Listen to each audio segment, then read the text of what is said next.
theme judiciary. Okay? Yes, Vicky. Thank you, Ritika. Thank you. Very kind of you. Thank you. You're most welcome.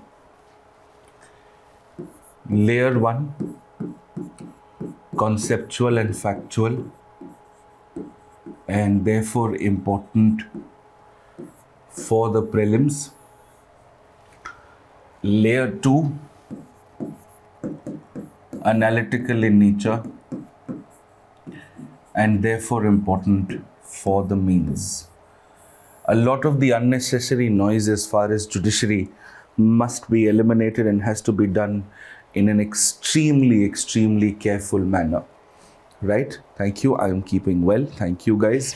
And I must also thank all of you as we are, consolidating everything and bringing everything back up together. Your support has been extraordinary. We've been able to manage our syllabus, I hope, in a fruitful manner in the amount of time that has been allocated to us, right?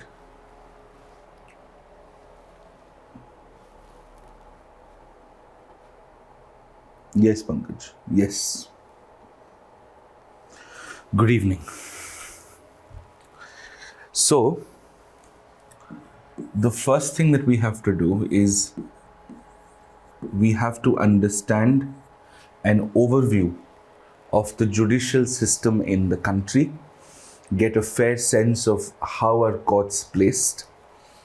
Once we are done with this, we will get into the composition of the courts.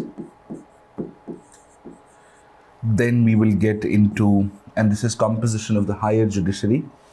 Once we are done with the composition of the higher judiciary, we will then spend some time on the powers of the judiciary, right? The powers of the judiciary. And once we are done with the powers, we will do a quick review of the comparison of the powers. After this, yes, I can increase the volume. I think the volume is top notch, but certainly I've switched off the heater, so you should be okay. Once we are done with this, we will then apply this and get to layer 2. In layer 2, of course, we will do judicial review and judicial activism. This is actually a part of separation of powers, which is a part of the previous theme and this third point of the main syllabus. We will also do an analysis of the composition. We'll understand how can judges be appointed better. We'll also look at the role of women in higher judiciary and so on and so forth. Once we're able to get this part right, we will then also be looking at alternate dispute resolutions, where you look at things beyond the court. This is also a part of the third point of your main syllabus, which says separation of powers and dispute redressal mechanisms, right? So this is the broad composition. We'll keep jumping forth between the judiciary and the third point of the main syllabus, which is separation of powers. And I truly believe that the advantage of having back-to-back classes is that you could correlate the subjects and the points of study rather well, and you're able to sort of make more sense out of it, right? So this is how we're going to go about it.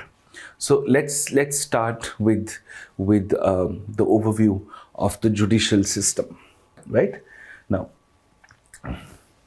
when we are looking at an overview of the judicial system, and bear in mind that we've already done tribunals from a separation of powers perspective, right?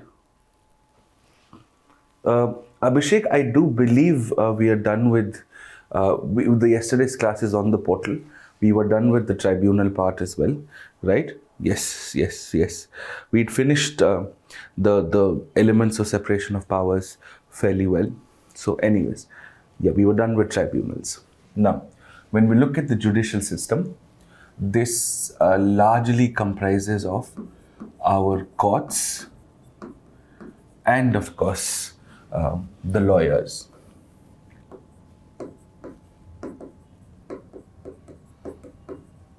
We understand that these are your two primary stakeholders, and how things sort of run are important. I'll introduce you to certain key themes, key terms and key themes in this discussion, right? So let's follow a top-down approach and let's understand exactly what it is that we are referring to. Now, the two words that we often use are going to also be here. We're going to understand the words independent and integrated in just a bit. So just give me some time and we'll come to that in just a bit, right? Okay. So when we follow a top-down approach, the highest court, or another word for highest, which means the same thing as the highest, is the apex court. So you've got the Supreme Court, then you've got your high courts. Collectively, the Supreme Court and the high courts, collectively, the Supreme Courts and the high courts are called formally the higher judiciary, and it is the higher judiciary which is self-appointed largely through a process of collegium. We will get to this in just a bit, so don't worry about it. Just make your diagram properly. All right. Now, then you have your lower judiciary. So your lower judiciary starts with district courts. Then you have your lower courts. These include civil courts, and these also include criminal courts, right? And the lowest court, as we would know it, is your Gram Nyayalaya.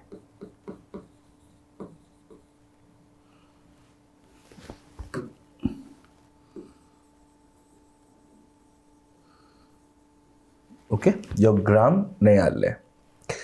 Now what we've done is, we have started having specialized courts. Like for example, parallel to the district court, we nowadays have family courts. Similarly, parallelly, we also sometimes have courts with a timeline. Courts with a timeline to finish up a case. These are called fast track courts. And nowadays we also have certain specialized courts, courts which are comprised of judicial judges also and elected executive members also, right? We did them yesterday. They're called tribunals, right? And all of this is a part of your formal institutional or your formal legal system. Now, as we understand that formal institutional legal system is fairly overburdened, so we start creating opportunities or institutions, or we start recognizing institutions, like how you have self-regulated OTT platforms, as we had studied under Article 19. Because these are complex, these are costly, these are overburdened, we start creating courts for issues which can be settled out of court, right? So courts or agencies or institutions which are less formal, less complex, are supposed to be less expensive and less lower. So these are alternate dispute resolutions, wherein you will have things like arbitration, you will have mediation, You will have negotiation, reconciliation, and so on and so forth. And the lowest medium of an alternate dispute resolution is called a Lok Adalat. Is called a Lok Adalat. Okay, now, very important. While I understand that the Lok Adalat is here, it sounds a part of the institutional system, but it's not. It's an alternate dispute system. And these are called your non-institutional or informal legal systems. And if you combine all of them, you have what is called the courts system of the country. Now, very often when we study the courts in our country, we're encountered with two words which are supposed to describe how the courts are supposed to function. Two words. First is independent, and the second is integrated. Independent and integrated. Now, here is the thing. We'll come to integrated first. No matter where you are in this, right? As long as you're officially recognized as a legitimate medium, you will be integrated into the formal system and you can go up the ladder. So, a case from the Gram Nyayalaya can go on appeal to the lower courts, from the lower courts to the district courts, from the district courts to the high courts, from the high courts to the Supreme Court, right? So that's the one part. Similarly, some cases on tribunals can go on appeal to the High Court. Some cases of tribunals can go on appeal to the Supreme Court, depending on whether it's an appellate tribunal or not. Same applies for fast track courts. Same applies for, say, family courts. For UPSC, please do not get into the technical divisions here. We've got a metropolitan court, a magistrate court, and all that. You don't have to worry about it. It is not particularly important, and you will never be asked a question on that front. So, why are we integrated? Even if it is an arbitration, sometimes the rewards of arbitration could also, reach either the High Court or the Supreme Court. In fact, the only thing that is kept immune from this entire process is the Lok Adalat. Once decided at the Lok Adalat, questions can't be appealed to the court. However, the courts can refer cases to the Lok Adalat, but the reverse is not true. Cases from the Lok Adalat cannot be appealed back to the formal system. We will do this, of course, in detail. So that is why we often say that the judicial system in India is fairly integrated. Okay, the judicial system is fairly integrated. Now, when we look at, say, ADR mechanisms, these are usually self-appointed. Tribunals is collectively by the executive and the judiciary, as we had understood. Supreme Court and High Court, as I told you, are self-appointed through a collegium. This is self-appointed privately, and this is self-appointed through the collegium, which is by the judges. Whereas everything district court and below, right? So your fast track courts, family courts, all of these courts, right? Except for Lok Adalat, we're going to come to that in a bit. They are recruited collectively by the state executive and a role to play by the high courts, which is very simple. That these are called PCSJ exams. These are written exams. That is why you are looking at an All India Judicial Service, and this PCSJ exam therefore means the written is conducted by the state government, and the interview board comprises of High Court judges. The interview board comprises of High Court judges. So, in terms of true independence, we actually mean independence in the context of the higher judiciary. In terms of integrated, no doubt, we have a massively integrated process, very complex one, but a very massively integrated concept. And Lok Adalats can have, state and judicial appointments like you have for tribunals. And when we say that it is integrated, it means that the judgment of the Supreme Court is binding on everything else in the country, and almost from everywhere except Lok Adalats, your case on appeal, it may take you centuries to get to the Supreme Court, but can also reach to the Supreme Court, right? So this is something that you must very, very clearly understand. Okay. Now, you will often hear the word bench, right? Now, a bench means two things. The first explanation of bench is the number of judges in a courtroom, right? The number of judges in a courtroom. Let us say the Supreme Court has, say, about 15 courtrooms, right? And we have about 34 judges. It does not mean that the judges are equally distributed across courtrooms. In some courtrooms, you will have just one judge. In some courtrooms, you may have 2 or 3 or 4. For example, you require a minimum of 5 judges to examine a law which is being challenged on constitutionality. So it's a 5-judge bench. So judges, a bench means, the first part means that there is a number of judges in a courtroom. So that's number one. And the second explanation for bench is, or the second explanation of the word bench is do you have another regional branch of a court? Do you have another regional branch of the court? Right? That is why there are talks of, can we have regional Supreme Courts or final courts of appeal? And you would have seen this in several states. For example, Uttar Pradesh has 2 high courts, right?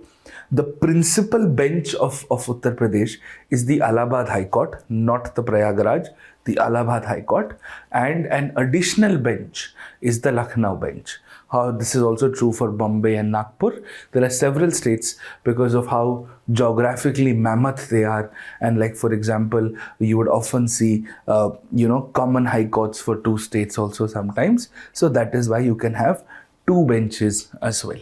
Okay, so you've got 1 and you've got 2. Okay, you've got 1 and you've got 2. Are we clear with this? Do we understand this? Is this fair enough? Is this simple enough? Right? So bench means 2 things.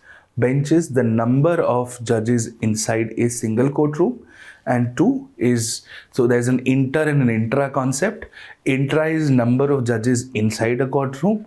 Inter is if you have any regional branches of the same court, right? So you have a bench of, say, the Allahabad High Court at Lucknow, right? So this is what is called your courts. This is what your court system in India is all about. I know this sounds very all over the place, but it is the law and it is the legal system. There is no way it is one straight line how it was for our legislatures and the executives. But if you understand this, it's very easy to sort of get right. Acha, this is what, and this is how these are placed in the system. I hope this is not too complex for you, and I apologize if it is, but I honestly tried my level best to keep it as simple as I can, and then we can of course get into the details in a fair bit, right? Okay, now let's come to my clan, right? My set of people. Now, who are us? Who are we people? Let's understand the lawyers. So firstly, who is a lawyer? A lawyer is anybody with a law degree. A lawyer is anybody with a law degree, right? Yes, Amit, it is. Amit, I have to remind you every class to ask a question with a little more courtesy, and to wait for a question when the time is right. And of course, if I've kept 2 boxes, don't ask an obvious question, right? Okay, so a lawyer is anybody with a law degree. Then of course we have advocate. An advocate is somebody right? An advocate is somebody who is legally entitled to practice in a court of law. So a person who practices in a court of law, practices in a court of law, any court of law, doesn't matter, but practices in a court of law is an advocate. Now this requires a license, and because law and order is a state subject, so you have to be enrolled with the bar council of a specific state for you to practice a law. Now we've changed our legal provisions in such a way that it's governed by a law called the Advocates Act of 1961, if I'm not wrong. And previously, you could only practice in the state whose bar council you were registered at. But now you can practice anywhere in the court, anywhere in India. Like for example, I'll show you mine. I usually keep a copy of it in my phone, because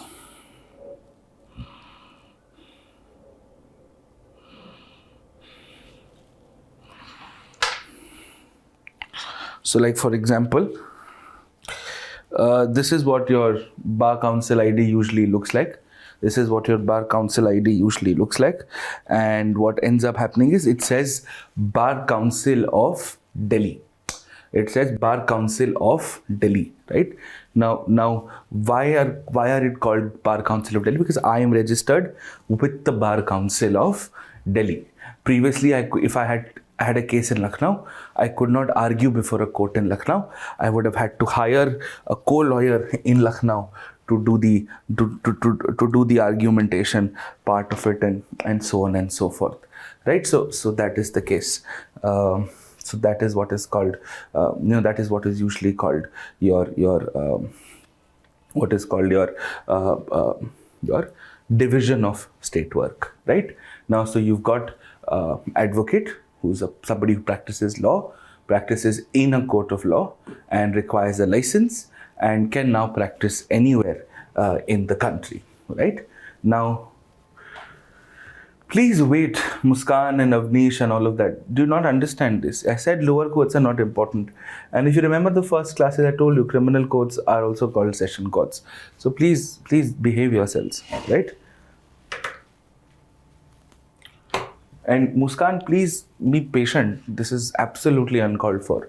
To ask me random questions, if there is no appellate procedure, then where will there be no? Hold on, boss. Just explaining to you what things are. Why are they, and are they right or wrong? We'll come to that in a while. Do you see anybody else asking a question? No, right? So just be patient, okay? Students are supposed to be students, not journalists. This is not a press conference that if I say anything, there has to be a counter that, but sir, this. Be patient. By the end of your lecture, you will notice most of your doubts automatically get cleared. Okay? Right? Okay. So, here. Now, so lawyers and then advocates.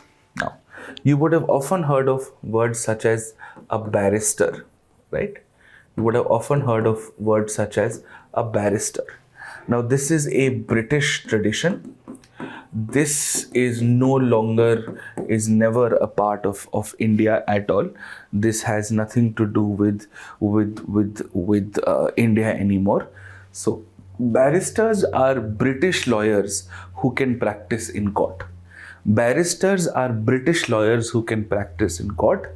And then you would have heard of a word like solicitor, which is why you've heard of the Solicitor General in India.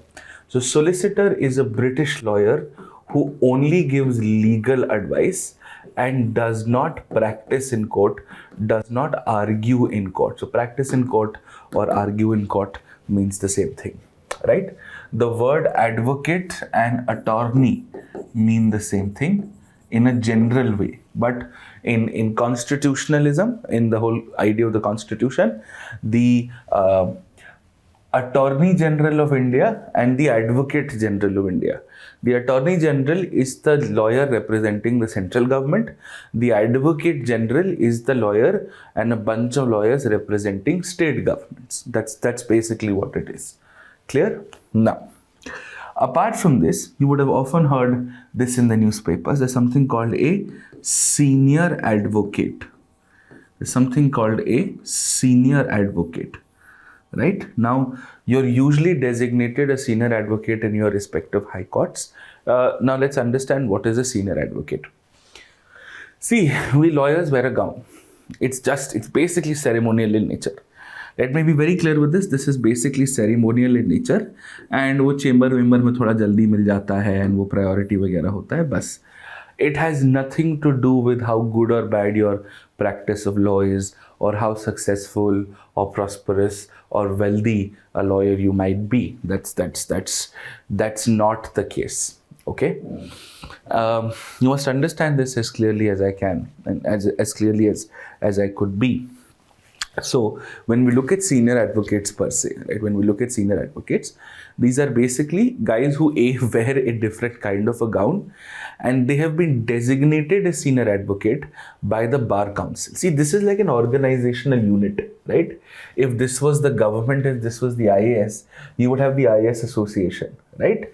Now, similarly, if this is the court and these are the lawyers, what connects this is your Bar Council or your lawyer associations, right? Now, so on recommendations of the Bar Council, what usually ends up happening is that a person is designated a senior advocate, right?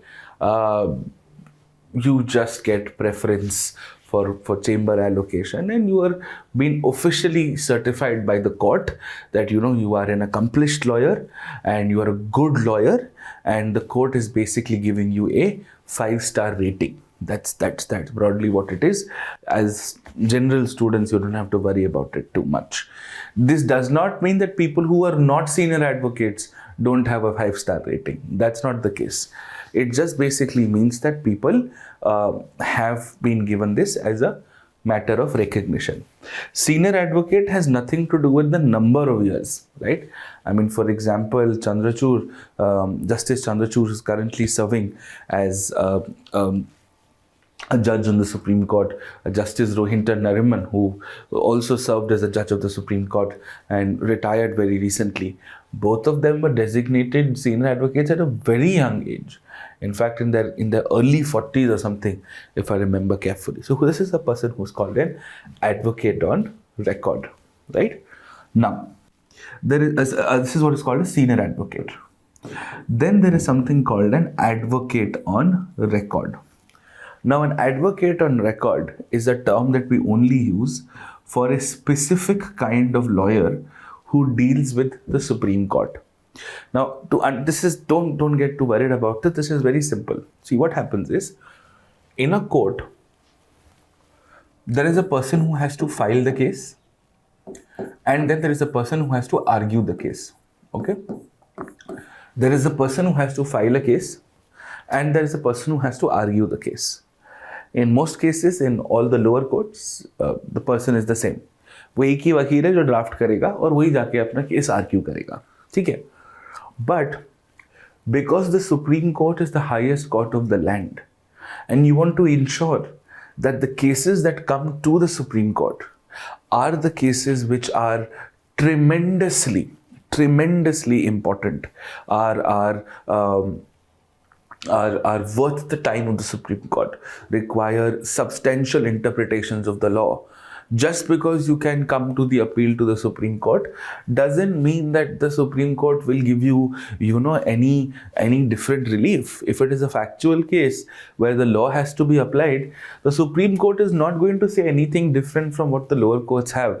And in fact, we have a misconception. We in our country do not value high courts as much.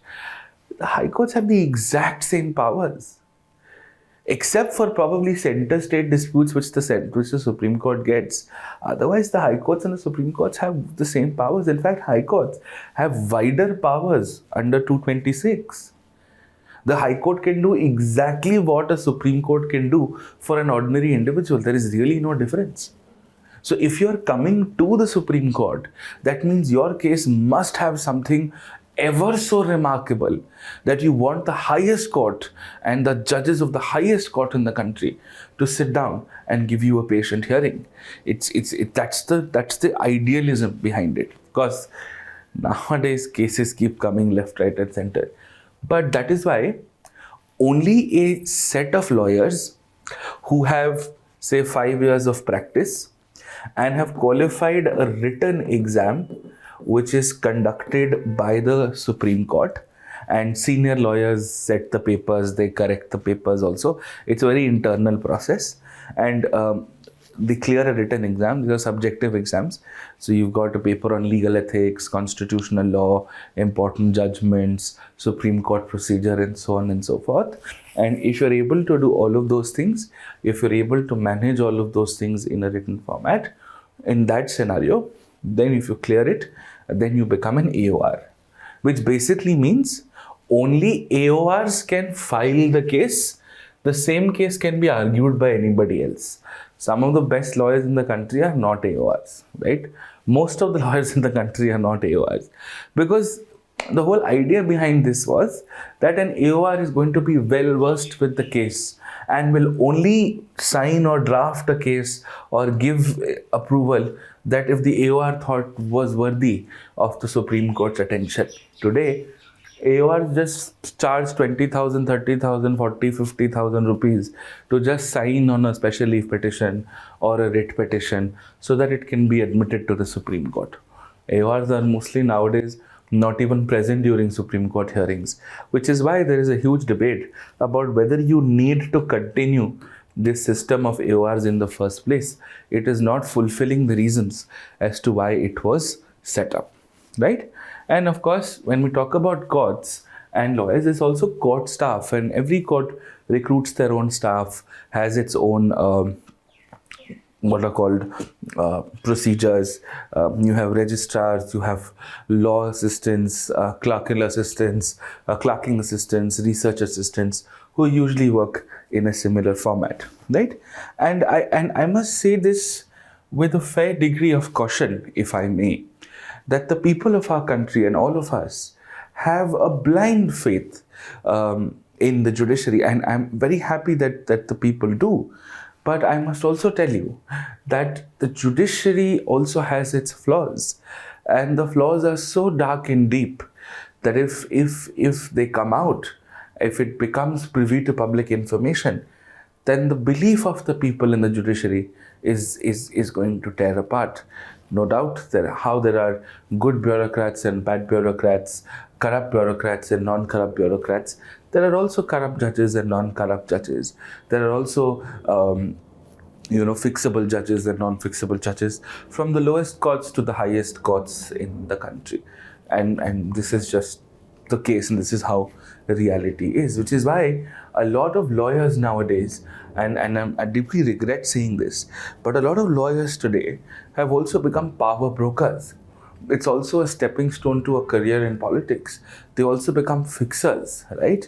And such is the case. It's not just about lawyering. And I must also tell you that, for example, in our coaching industry, right, the branding matters a lot, right? Branding matters a lot in terms of who the teacher is and what is the name of the institute.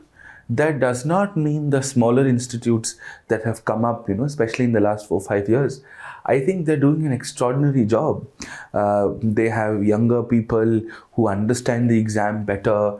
They're more exam oriented, and they are of course working far harder than the established older institutions of our industry. But you will see most students always going to, the established ones, the big names with the big teachers, right? And I'm very sorry to say that just because, institutions are big and teachers are well known, that does not necessarily make it a good institute or a good teacher, right? And that's something which is true for lawyering as well. A lot of it is about branding. Like, for example, the same case that I argue in a court of law and the same case that a Kapil Sibal argues. Kapil Sibal is a brand. There's a lot of political lobbying. There's a lot of entourage that follows. It will be very difficult for me to get the same order from the judge as opposed to Kapil Sibal, because I am a nobody in the whole legal circle of the country, right? Similarly, I am I'm decently known for my subject, and for at least in the last 2-3 years. That does not, and that at no point of time means I'm the very best when it comes to, I'm the very best when it comes to, polity. There are several teachers who are extraordinary. They may not be, they may not be known, or they may not be as publicly known as probably I would be, and it's not something which necessarily is a good thing. That's actually true with the legal system as well. We tend to believe what we see, right? But that does not necessarily mean what we don't see is not good enough. But boys and girls, ladies and gentlemen, like how it is true for every other sector, right? Why do you want to go to an IIT? Why do you want to go to an IIM? Why do you want to go to a DU? Why do you want to go to a BITS? Why do you want to go to a national law school? Why do you want to go to, a Microsoft, or a Credit Suisse, or a Facebook, or any of the, why do you want to come to the bigger names? Because there is a reliability quotient that, okay, they may charge more money, but they would necessarily not be half bad. That does not mean everybody else is not fully good, right? So that's, of course, an issue. Are we clear with this? Do we understand this? All right, perfect. So this is the judicial system. Now we'll take a magnifying glass and spend some time on high courts and supreme courts, look at their power structures, their compositions, and so on and so forth. Okay, very easy, very simple. So let's start.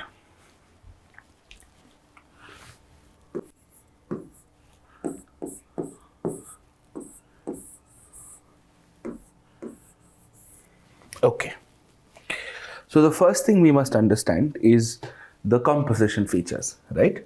So when we look at composition, we look at a few sub-discussions in composition.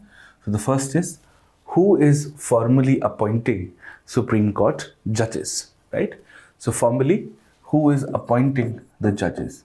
The appointing authority, right? Now the appointing authority for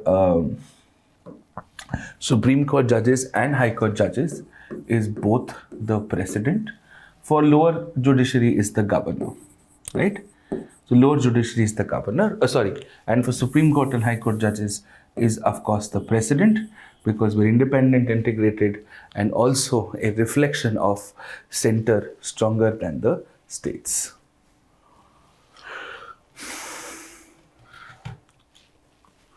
All right, okay. Now, first, and then becomes a larger discussion. So appointments are usually ceremonial in nature. So who is going to give the oath to the judges, right? Now in the oath part, there's a little bit of a difference, and this is a logistical difference. The oath to Supreme Court judges is given by the president, but the oath to High Court judges is given by the governor, and each of these courts will have a leader judge and other judges. So the Supreme Court is going to have a Chief Justice of India, and you're going to have other Supreme Court judges. Similarly, the High Court is going to have the Chief Justice of the High Court, and you'll have your other High Court judges, right? Other High Court judges. Are we clear with this so far? Yes? Okay, lovely.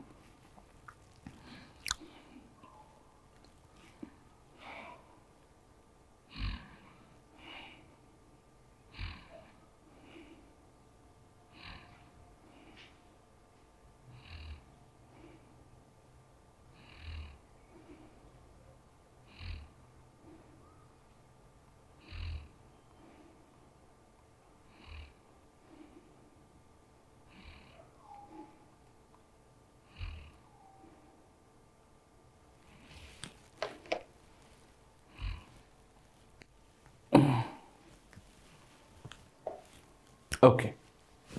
Now, once we understand this, we move to the rest part. The number of judges, okay? Number of judges. The strength.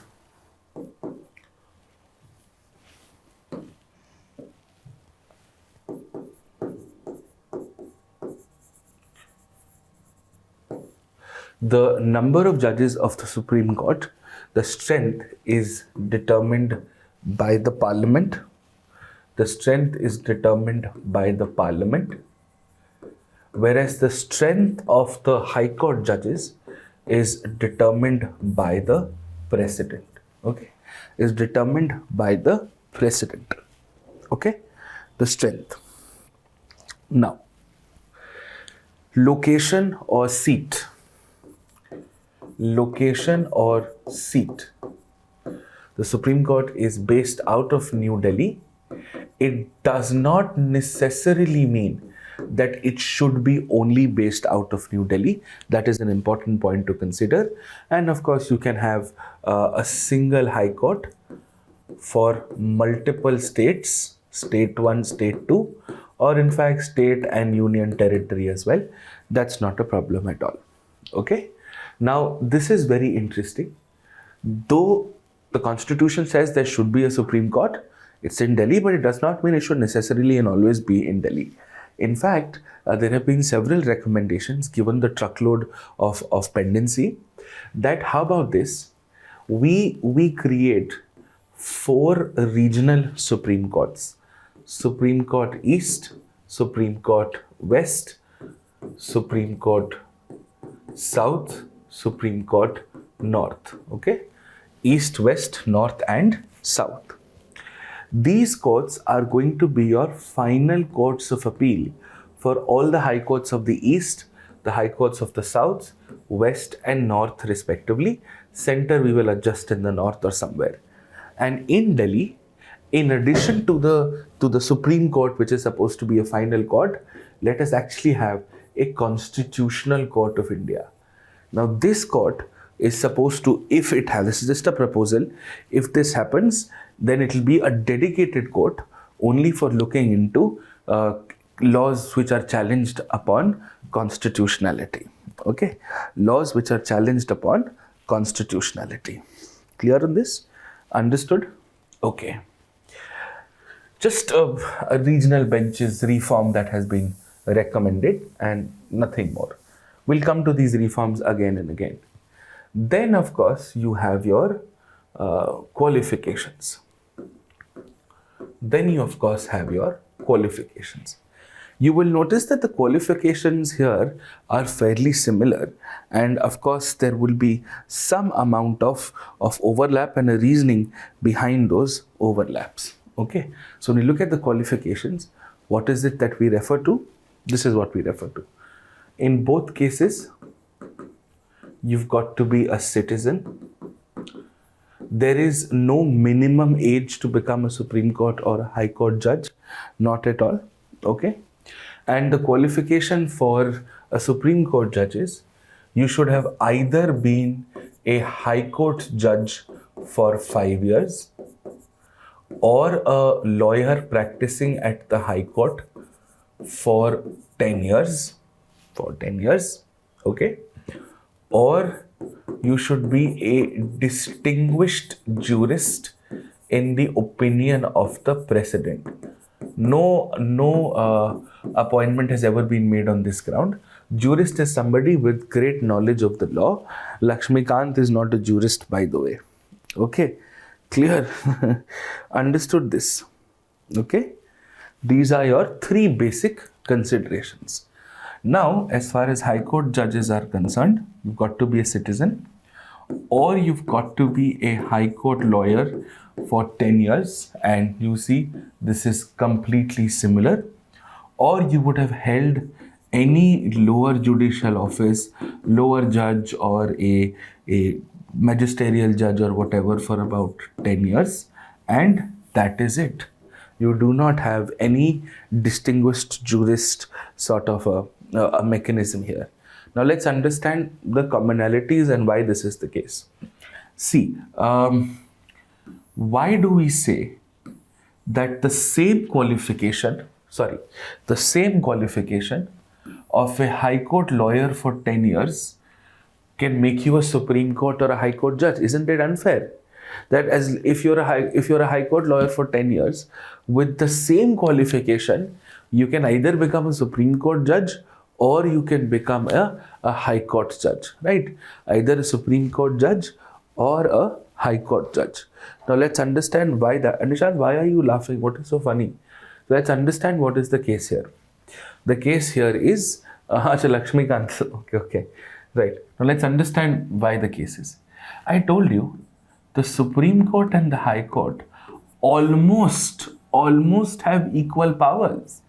Except for center state disputes, they literally have the same powers. In fact, the High Court has wider powers to issue writs under 226 that we studied in fundamental rights. And if the powers are more or less the same, then the qualification should also be more or less the same. And as far as the differentiating power of the Supreme Court is concerned, is to look at center state or state state disputes. These would be argued by your attorney generals and your advocate generals anyway. So they are anyways holding offices under the government. It will be a violation of office of profit if you made them a Supreme Court judge.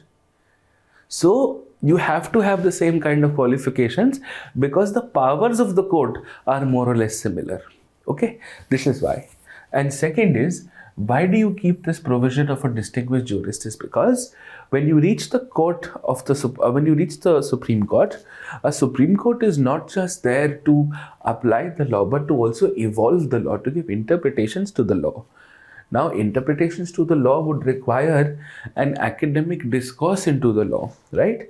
So, leading professors, authors, legal luminaries, they, if the government feels appropriate enough, may also be considered for appointments to the court. Because at the end of the day, we understand that if the Supreme Court is saying right to privacy is an implied fundamental right under Article 21, that is because the Supreme Court is able to do so in its most decent and its most appropriate form, is because they have conducted some research into the scope of 21. And probably a law professor at a law university would be better equipped with thousands and thousands of pages of research on it, while the judiciary will only look at it from a very narrow scope of view. So that is why we've kept this as an open-ended sort of a concept, right? And apart from this, before we get into the details of the appointment and the removal process, as far as salary considerations are concerned, we understand that Supreme Court salaries and pensions are both charged to the Consolidated Fund of India, and whereas the High Court salaries are charged to the Consolidated Fund of the states, and the High Court pensions are charged to the Consolidated Fund of India, like the Supreme Court. Why? Because this emanates from a basic qualification that a Supreme Court judge cannot argue in any court in the country, and a High Court judge cannot argue or practice law in any state where the High Court judge has been a High Court judge. Okay, so these are your Supreme Court provisions, these are your High Court provisions. I hope I'm clear with this. I hope I'm very okay with this, right? Okay, so Supreme Court and High Court salaries to respective consolidated funds, but pensions, both of them, to the Consolidated Fund of India. Okay, you can take a minute to take a note of this, and then I'll move to the appointment and the removal process, and then of course we'll get into a very broad understanding of the powers.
Sorry.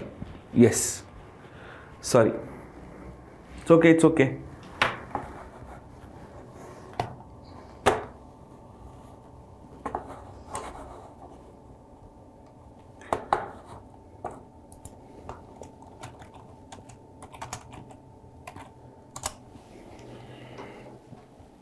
So we're going to look at it from 2 points. First, that what is the custom, what is the convention, and what is the reality. So for Supreme Court judges and for High Court judges, for Supreme Court and High Court judges, you have just the process, just the law, or the provisions of the Constitution. But for appointment of the Chief Justice of the Supreme Court and the Chief Justice of the High Court, you have what is called the provisions of the Constitution, and the provisions of the Constitution are supported by a convention, and the convention is usually used. Okay, all right. Now, so the custom or the convention for Chief Justice of the Supreme Court and the High Court is that the senior most judge will be appointed as the Chief Justice of the Supreme Court, and the senior most judge will be appointed for the senior most as the senior most judge of the High Court. Do we understand this? Is this clear enough? Right? This is your basic explanation of your convention. Okay.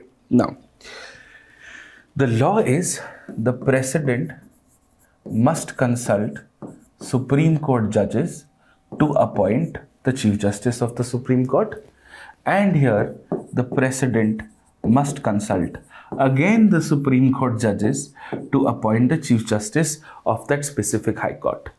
But this consultation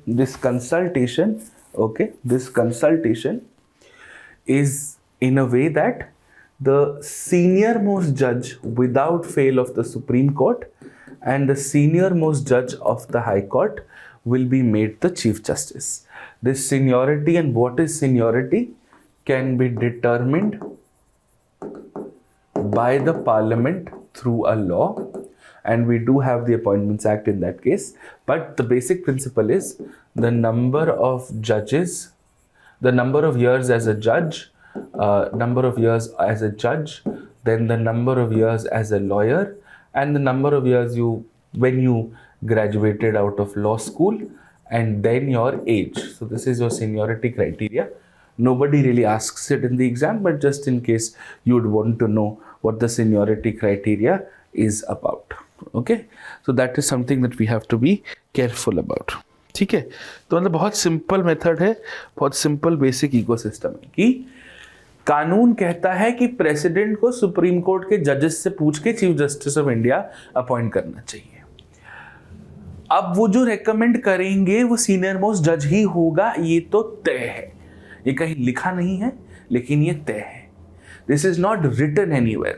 This custom or convention of appointing the senior most judge as the Chief Justice of the Supreme Court or the High Court is not written anywhere. This is because after some judgments given by the Supreme Court during the emergency, some of the judges who gave judgments which were adverse to the interests of the government, the senior most judge was not made the Chief Justice of India, and three judge junior called Justice A.N. Ray was made the Chief Justice.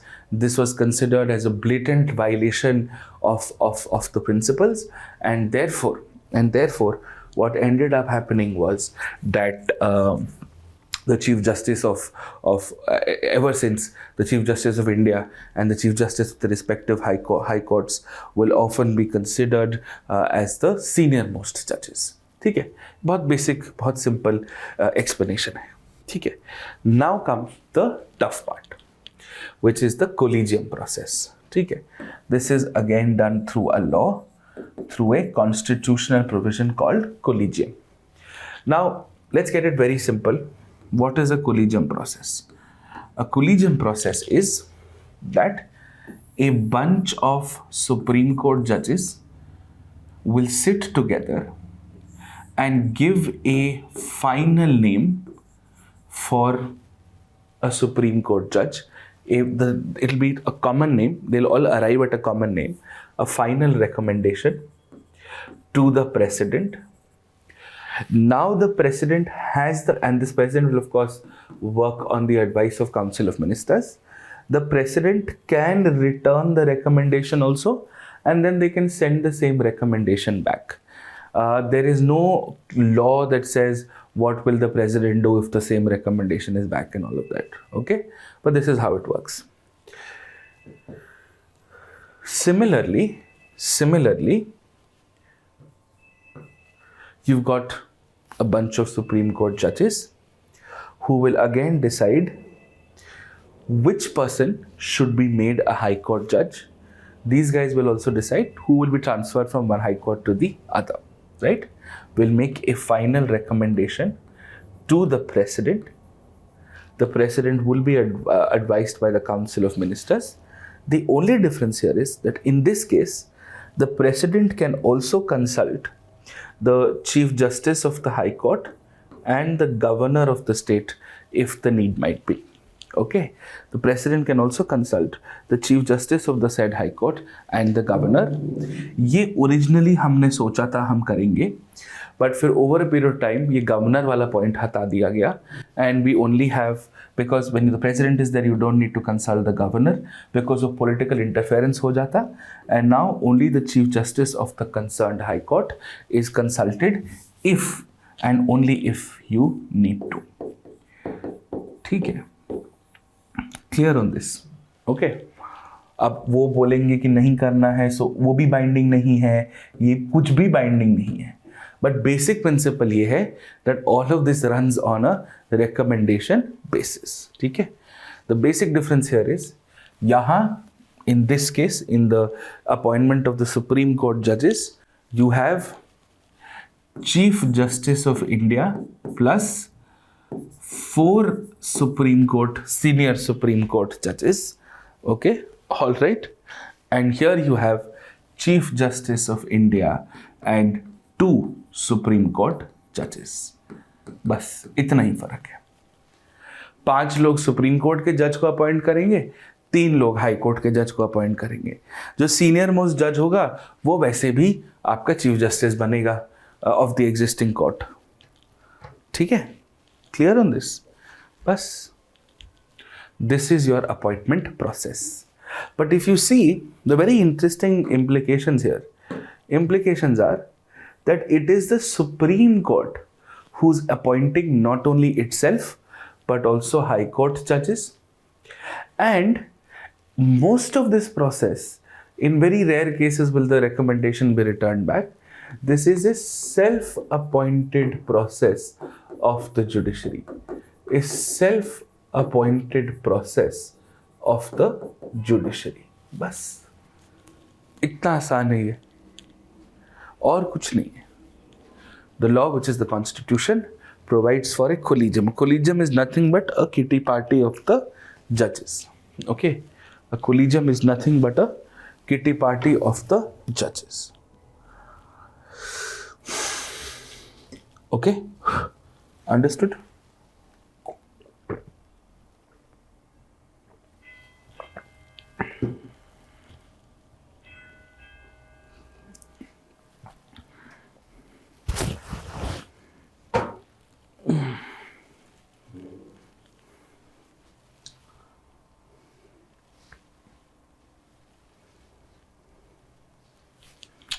अरे CGI +2 हुआ ना, तो excluding CGI,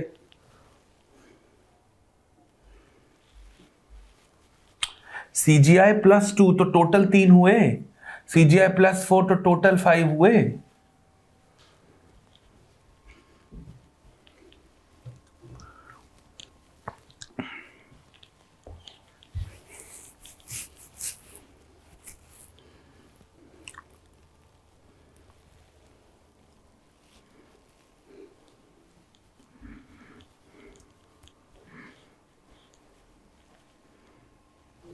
it's customary, it's अब बस ये परंपरा, प्रतिष्ठा, अनुशासन, बस.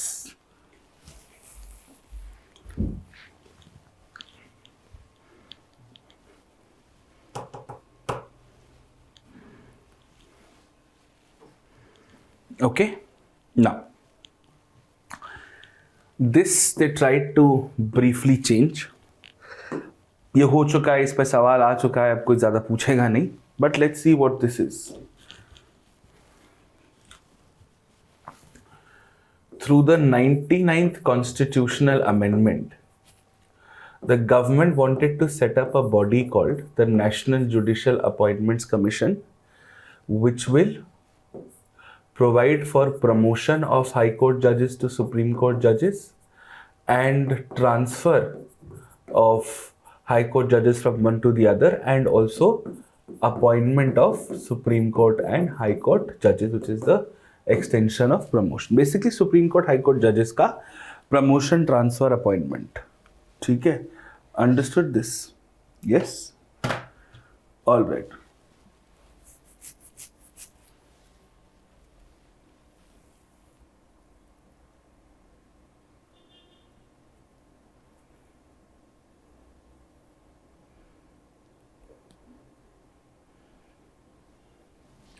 एक second. In appointment of high court judges, president can't send back the, of course they can. भाई जब यहाँ पे भी है तो यहाँ पे भी है यार, थोड़ा तो मतलब लॉजिक लगा लो. किसने बोला ये नहीं कर सकते?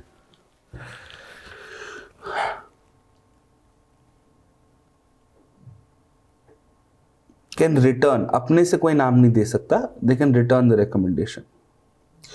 अरे द सीनियर मोस्ट जज of the high court is appointed as the chief justice of the high court. Rishabh, in governance you were told that there is a role of CM and law minister in the appointment of high court judges. ये एक तो governance में कहाँ से पहुँच गया यार ये? एक मिनट, ये गवर्नेंस में सिलेबस कहाँ से है ये?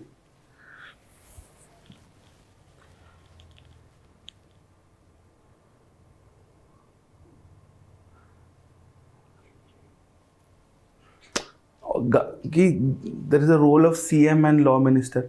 अरे यार वो बैकग्राउंड में बात करें नहीं करें मेरे को क्या लेना देना, कानून तो इतना कहता है boss, this is the law and we follow the law.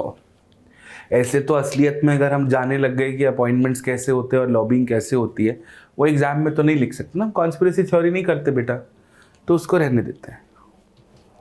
ठीक है, all right. So they set up a body called the National Judicial Appointments Commission for appointments and promotions and transfers of Supreme Court and High Court judges. ठीक है, अब इसको ध्यान से देखते हैं, इसको ध्यान से समझते हैं. ठीक है, इन्होंने कहा एक नेशनल जुडिशियल अपॉइंटमेंट्स कमीशन बनाएंगे which will be headed by the Chief Justice of India, will have 2 senior Supreme Court judges, will have the law minister, will have 2 eminent jurists, and these 2 eminent jurists will be chosen collectively by the PM, the leader of opposition, and the Chief Justice of India. ठीक है, तो 2 लोग, 1, 3, so there are 2 people. एक second,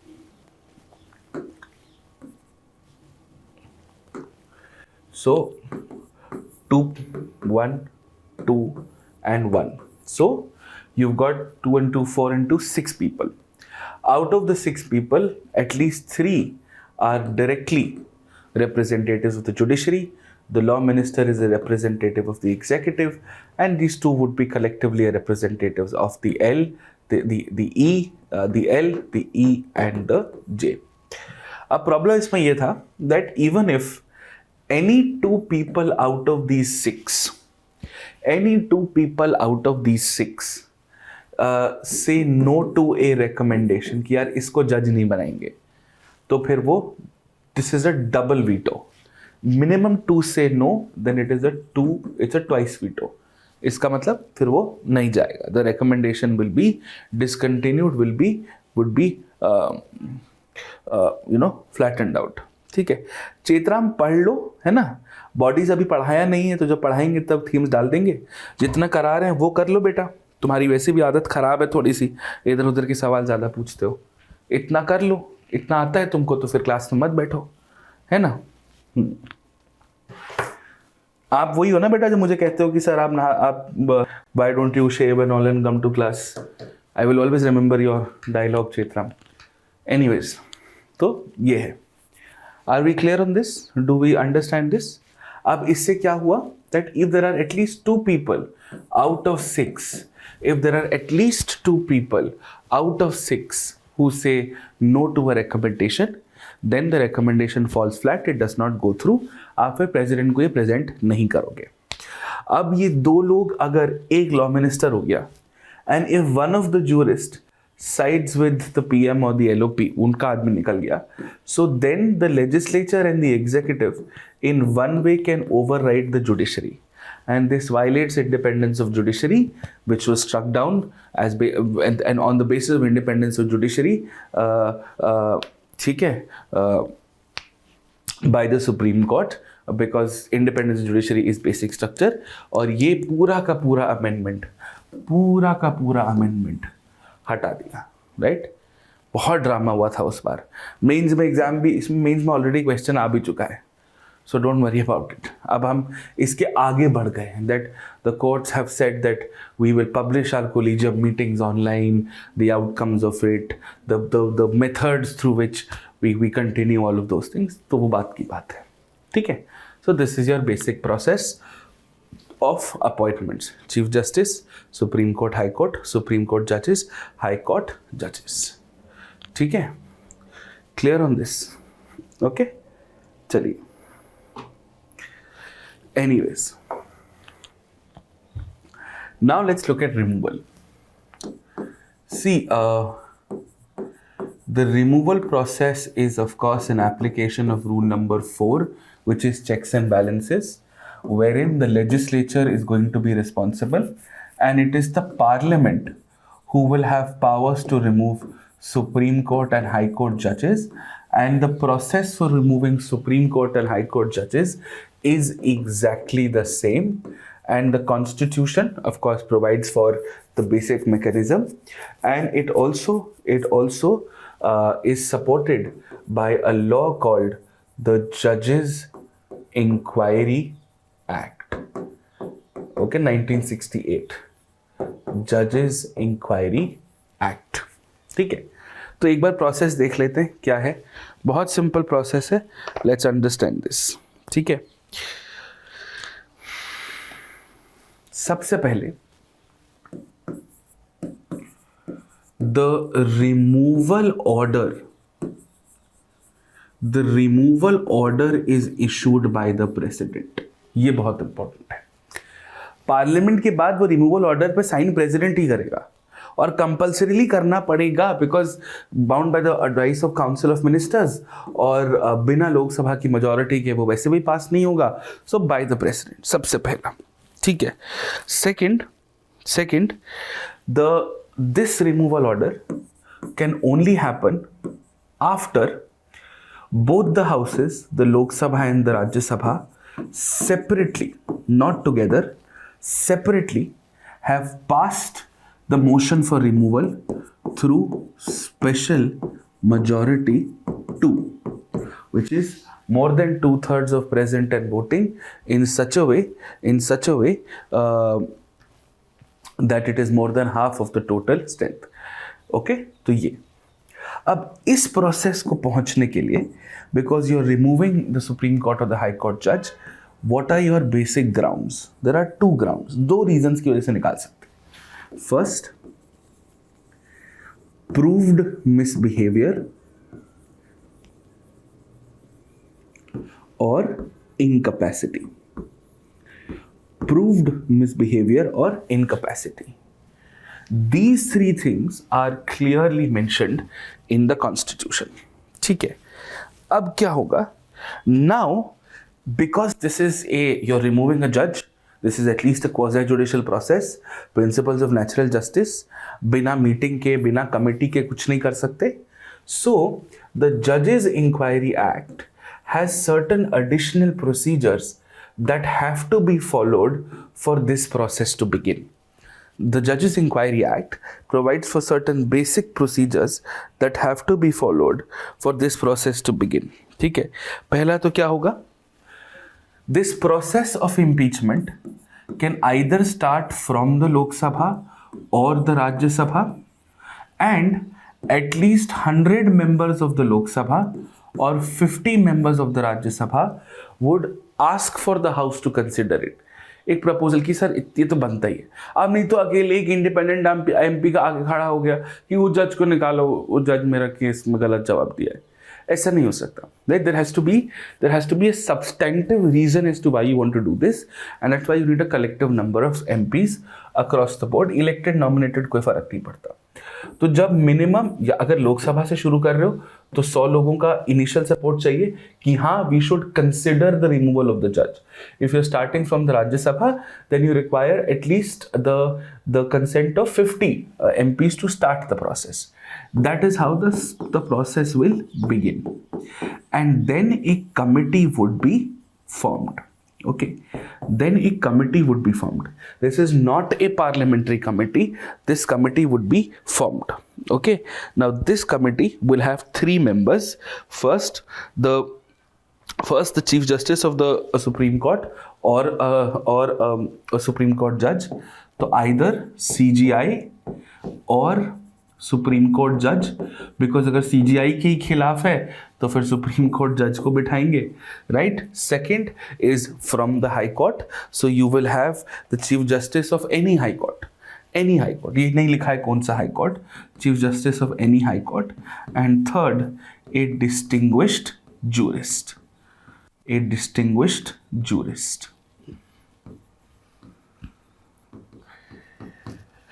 ठीक है, distinguished jurist. Okay, अब this committee will then recommend, अगर उन्होंने बोला हाँ रिमूव करना चाहिए, then you will start with your step number 2 and 3. Then the parliament will vote on it. और जस्ट बिकॉज द कमिटी ने कहा हाँ रिमूव करो, तब भी it is not binding on the parliament. ठीक है, एंड इफ दे से नो तो बात खत्म हो गई. ठीक है, समझ में आया? So that there is a judicial balance two things also, and the final call has to be taken by the parliament. Clear? Understood? Yes. और जब ये हो जाए then the president can pass the removal order. Okay, so let's understand how this works. बहुत simple तरीका है, इसको एक बार ध्यान से समझ लेते हैं. ठीक है, सपोज आपको सुप्रीम कोर्ट का जज निकालना है. ठीक है, in Lok Sabha to start the process you will require 100. In Rajya Sabha to start the process you will require 50 people to support you. Then and this has to be submitted to the presiding officer of the house, speaker or chairperson. Then the house will set up a committee. That committee is going to have the Chief Justice of India or a Supreme Court judge, then a Chief Justice of the High Court, and of course a distinguished jurist. Okay, वो committee interrogation करेगी. जजेस, I mean the accused जज में be presented. यहाँ पे भी जज address कर सकता है, lawyer may also represent the जज. इट्स अ प्रॉपर प्रोसेस, वो उसमें कोई इशू नहीं है. If the committee says no, बात यहीं खत्म हो गई.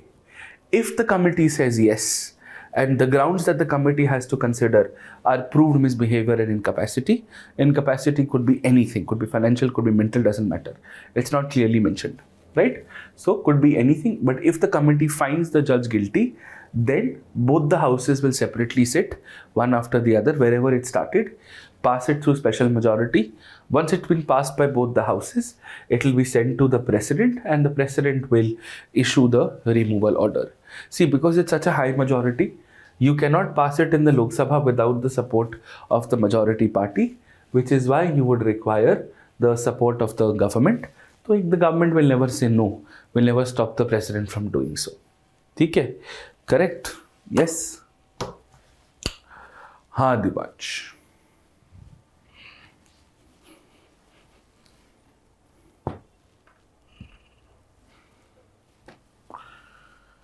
All right? Clear? Okay. Done. No defined criteria. ठीक है? Good. Now we will do powers after 10 minutes. So you can take a 10-minute break. Then we will do powers.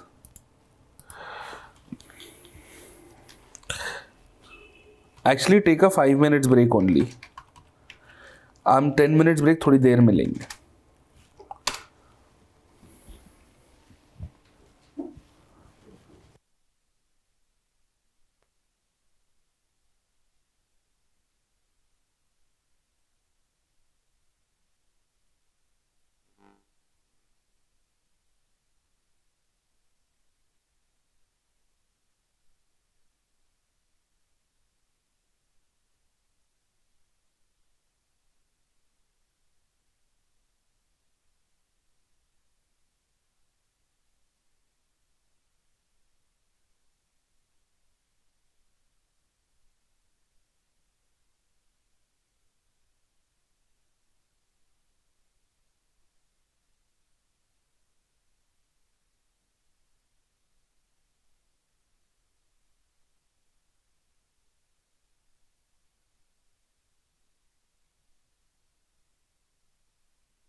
All right.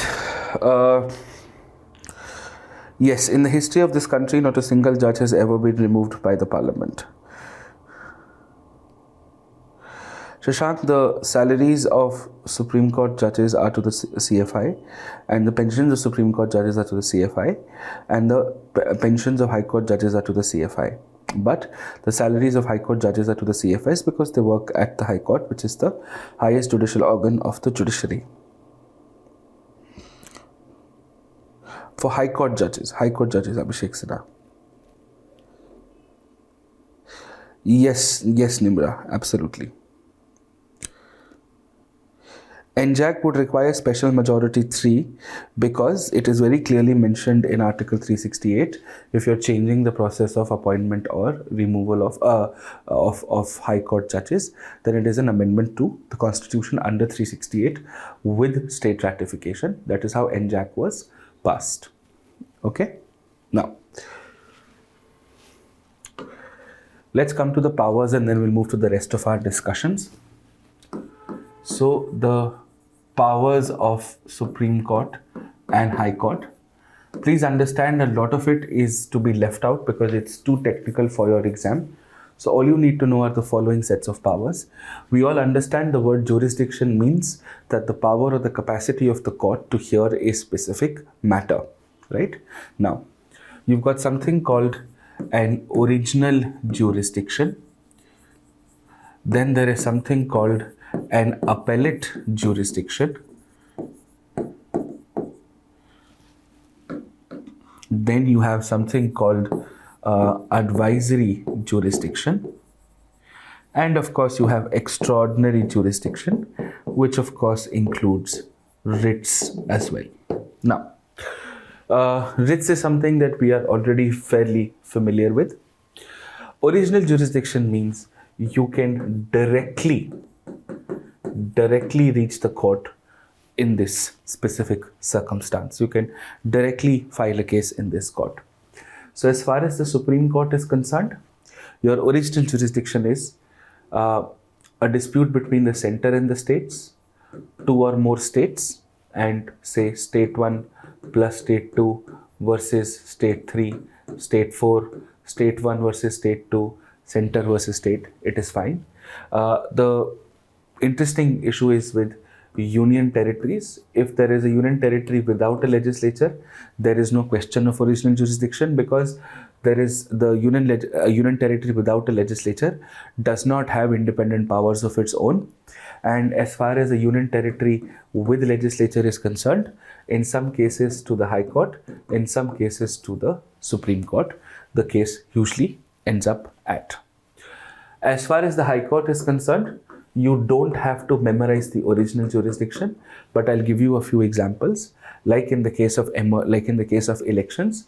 So election disputes which are with respect to the outcome of elections, they are usually left to the High Courts for their decision, and that is how it is decided. Suppose election happens, and let's say in the case of the Indira Gandhi Raj Narayan election, right?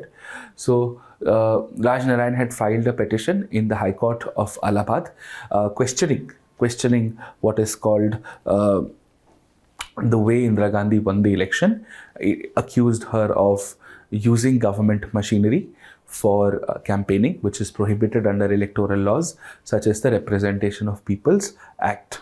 Okay, so election petitions, a lot of times quashing of FIR petitions, high value property cases. This is too legally complex for you. You don't have to worry about it. Similarly, when we talk about appellate jurisdiction, which means from a lower court to a higher court, with the Supreme Court, you can have civil cases and criminal cases both, which can be appealed from the High Court to the Supreme Court. And then here also you have civil cases and criminal cases, which can both be appealed from lower courts to the High Court. Now, very interestingly, a combination of extraordinary and appellate is a power given to the Supreme Court only under 136. This is called a special leave petition. You just need to know the basics of it. A special leave petition is that any case could be transferred from any lower court, from any lower court, from any lower court to the Supreme Court, this could be a High Court or otherwise, if it involves a substantial question of law, which means an interpretation of law. So you can take leave from the lower court and reach the Supreme Court directly. So first the lower court should allow you, and then the Supreme Court should actually admit your SLP petition. No such powers exist for the High Court. Similarly, no powers for advisory for the High Court, but for advisory you have some Supreme Court powers. What happens here is that the President, of course, on advice of Council of Ministers, can seek the opinion of the Supreme Court on two matters. One, on anything which is of national importance, and second is if there is an issue out of a pre-constitution treaty. If India had entered into a treaty before the enactment of the constitution and its implications are now coming up, then the president can ask for the advice of the Supreme Court on what you can do with respect to that treaty. Now the difference is, when the president is asking for the opinion of the Supreme Court on a matter of national importance, in that scenario the Supreme Court can or cannot give an opinion, can decide to give an opinion, and can also say that we are not going to give an opinion. This is to make sure that the Supreme Court doesn't become a scapegoat for the government to take the opinion on pressing matters where the government is supposed to take a specific action. But here, when the president is asking the opinion of the Supreme Court on a pre-constitutional treaty, then the Supreme Court has no option. The Supreme Court has to give an advice. The Supreme Court has to give an advice. Okay. Extraordinary jurisdiction overlaps with original, wherein under 32 for fundamental rights you can directly go to the Supreme Court. We've done this in fundamental rights. Under 226 you can go directly to the Supreme Court or the High Court if a law is violating fundamental rights or any legal right. So that is why we say the High Courts have wider jurisdiction than the Supreme Court in matters of issuance of writs. Okay. इसके beyond please powers मत करना, कुछ exam में नहीं आता है. लक्ष्मीकांत में या आपके नेक्स्ट आईएएस की बुक में थोड़ा सा ये डिटेल में दे रखा है कि इसका कंसेंट चाहिए, उस तरह का केस होना चाहिए. ये सब आपको करने की कोई ज़रूरत नहीं है. बस इतना आपको बेसिक पता हो, that is more than enough. इसके ऊपर कुछ नहीं आता है. And as long as you know these things, आपका हायर जुडिशरी बड़े आराम से अच्छे से कंप्लीटली कवर हो जाता है. ठीक है. Now we will look at the issues with the judiciary, then we'll move to separation of powers and the judicial activism review part of it and alternate dispute resolutions. Okay, so let's start. You will find this in the mains syllabus 6. So you can open this if you have it already with you.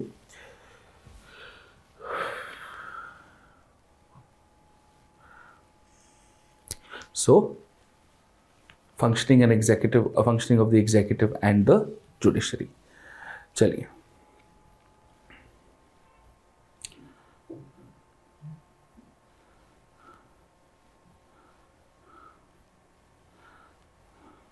Governor वगैरह हम already cover कर चुके हैं, सो don't worry about it too much. We'll come to center-state relations later and then we'll do the emergency part of it in a while. Now, let's start with judiciary. Okay. So, when our understanding of judiciary has to be fairly simple, and let's get to the basic things that we must get right. That's called suo moto. We'll discuss suo moto here. So, just be a little more patient. Okay. So, first things first, look at the screen. Listen to me as I explain it to you. Right? The fundamental conceptual premise of the judicial system Very specifically, the judicial system of the higher judiciary is based on independence of judiciary.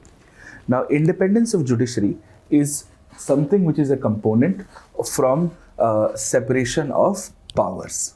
Okay, so separation of powers, as we would know, is basically separating the three branches of government: the legislature, the executive, and the judiciary, and each is endowed with certain specific functions. And that is why, if the judiciary is supposed to review the actions of the government, review the implementation of the government, or the laws made by the parliament or the legislature, it has to be severely kept away from any form of interference. And the basic and the most important form of interference is, of course, in cases of appointments, in cases of removals, and changes in powers. Now, the basic premise is that the courts of a country should not be answerable to any other branch, but that does not mean that they can be given so much independence that they, in fact, start overpowering the other branches of the government. And the primary premise here is that judiciary can therefore serve as an independent, unbiased third party, and it is extremely important to have some form of freedom in appointment. But that can also make the judiciary a little too independent than it is supposed to be, right?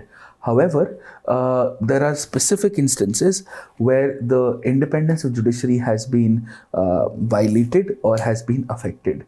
For example, the best example that we always look at is during the emergency era, where the state had started dictating the functions of the courts, in the sense that three judges who were senior than Justice A.N. Ray were left out, and Justice A.N. Ray was made the Chief Justice of India.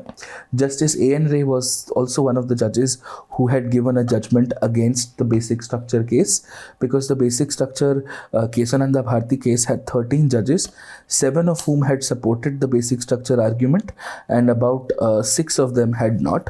A.N. Ray was one of the people who hadn't, and he was, of course, made the Chief Justice of India. Now, very recently, there was a judge of the Uttarakhand High Court called K.M. Joseph. He was somebody who had struck down the imposition of presidential rule in Uttarakhand, and he was recommended by the collegium to be elevated from the judge of the Uttarakhand High Court to the judge of the as a judge of the Supreme Court, and as a result of which he was supposed to become a judge of the Supreme Court. But the president returned the recommendation, largely because the reason was that he had struck down the presidential rule in Uttarakhand. Uttarakhand at that time had a non-BJP government. Okay, so that's the basic scenario. Eventually, K.M. Joseph was also followed through. In fact, from the other side, Justice Ranjan Gogoi, who was appointed after his retirement as a member of the Rajya Sabha, was the first in India's history.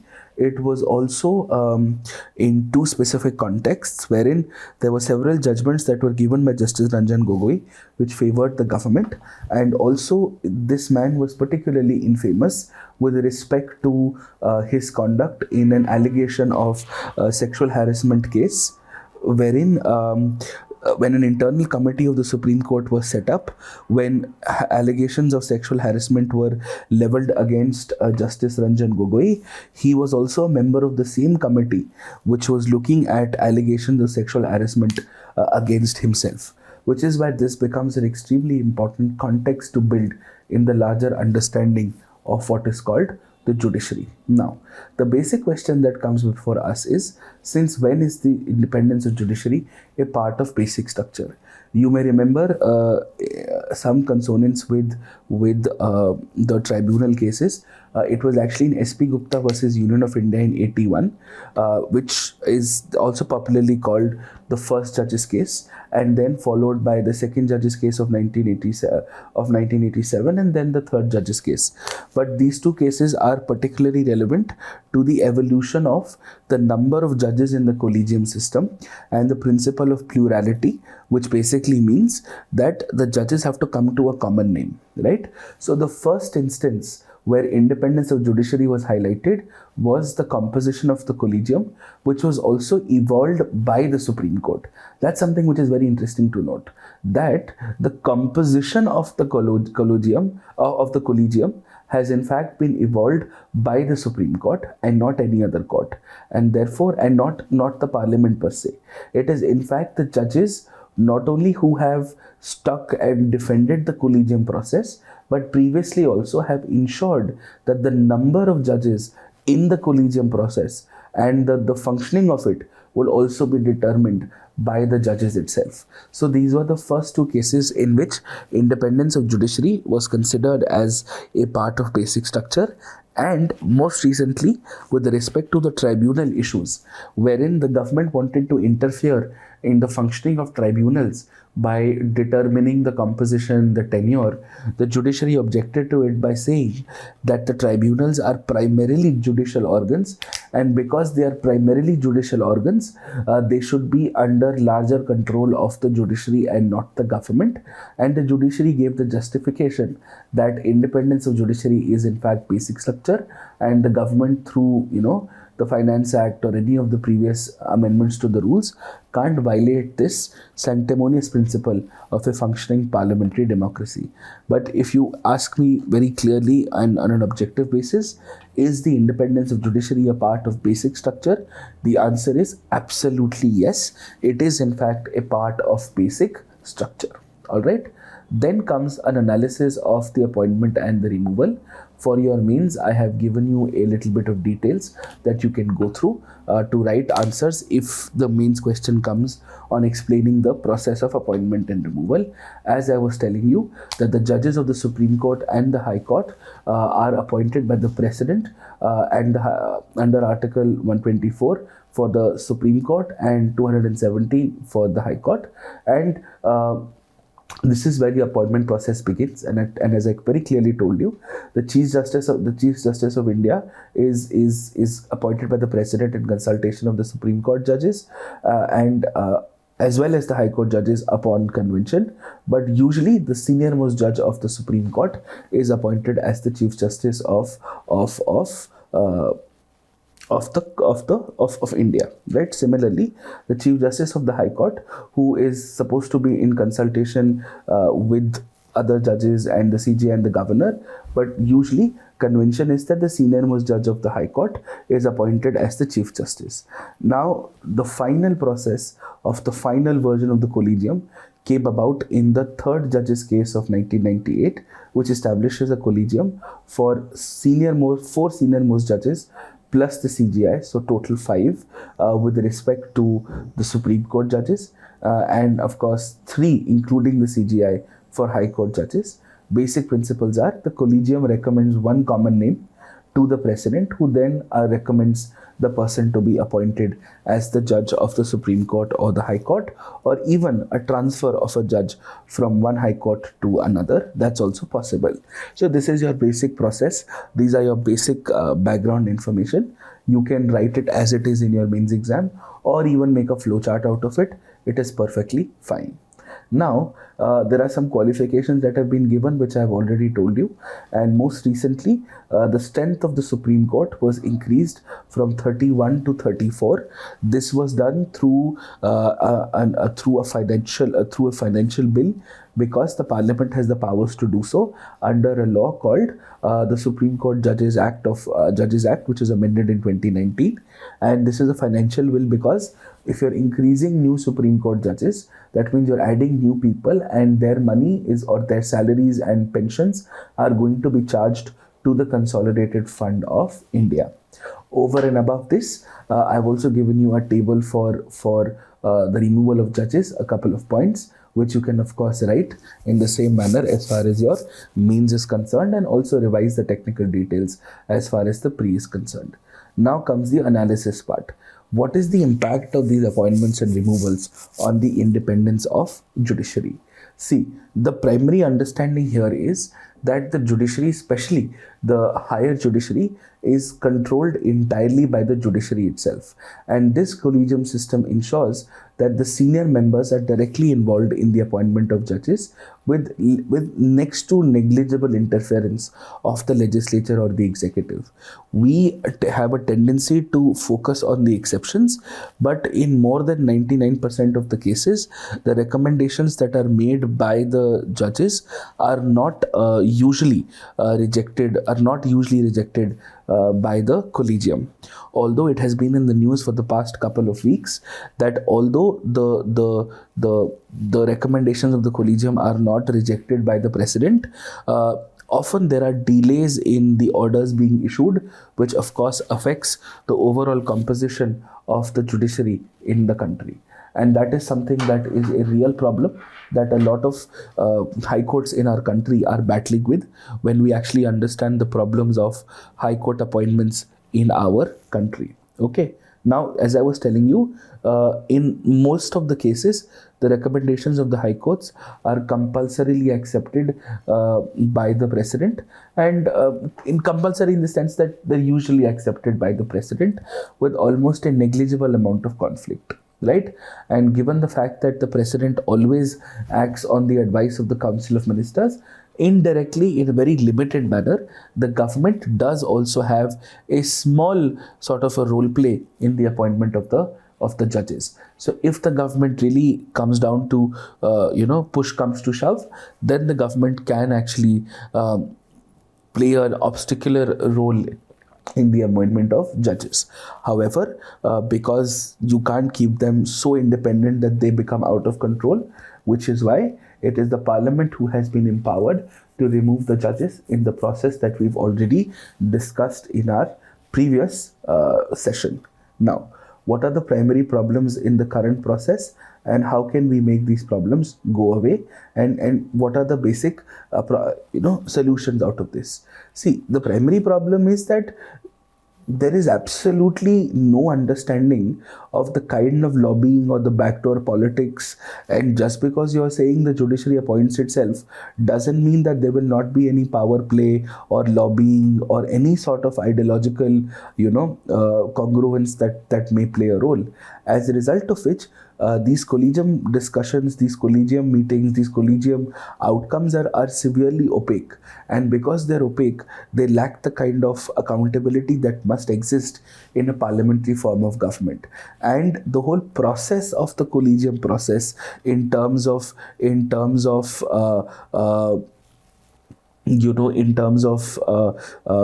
what are the meetings, are there the principles of natural justice being followed, is there an evaluation criteria? You're saying any lawyer with a 10-year of experience at the high court can be eligible to become a Supreme Court or a high court judge, but is there any qualitative or a quantitative way to look at the performance of the lawyer? Is it the bar council which is recommending? Is there some backdoor entry to the entire process? It is all a very, very gray area, absolutely, right? And the collegium not only recommends for appointment but also for transfer of judges also, right? So you'll require a high court collegium for transfer of high court judges, right? The 3-member collegium, and a 5-member collegium for elevation to Supreme Court or appointment of somebody who's not a judge directly to the Supreme Court. What is also very interesting to note here is that most of the judges who come to the Supreme Court usually come from existing high courts. And there are 2 issues with this. The first issue here is that lower court judges are almost never made Supreme Court judges. So, it is of course a moral issue and of course an expertise in local laws issue. And second issue here is that because these are often driven by seniority, the senior judges of the High Court usually get a chance to become the Supreme Court judges, right? Now, when we look at it in terms of how independent is really independent, because the president does not enjoy any constitutional discretion whatsoever. So what happens in this scenario is that because the president is bound by the advice of the Council of Ministers, if the president really has to, on the advice of Council of Ministers, can really start vehemently objecting to the issues of course, the collegium recommendations that have been made. Now, why did we have something like this? We had something like this because we have fundamentally believed in the notion of separation of powers. And because we believed in the notion of separation of powers, we are sticking by a process like this. However, because the parliament gets the powers to remove the judges, we balance separation of powers through what is called checks and balances. So this is why we do what we do. Now, after NJAC, what has it been done and how can we sort of look at a better process? That is something we must very clearly understand. See, in 2014, the 99th Constitutional Amendment, which is also popularly called NJAC, the National Judicial Appointments Commission, was actually passed by the Parliament of India. As you would know, this is a constitutional amendment under Article 368, which would require a special majority, as it is explicitly mentioned in Article 368 that any amendment, any change to the Constitution, which affects the appointment and removal processes of the Supreme Court or the High Court, will require a constitutional amendment, as this affects center state, as the High Courts are the highest judicial organs of the state in the first place.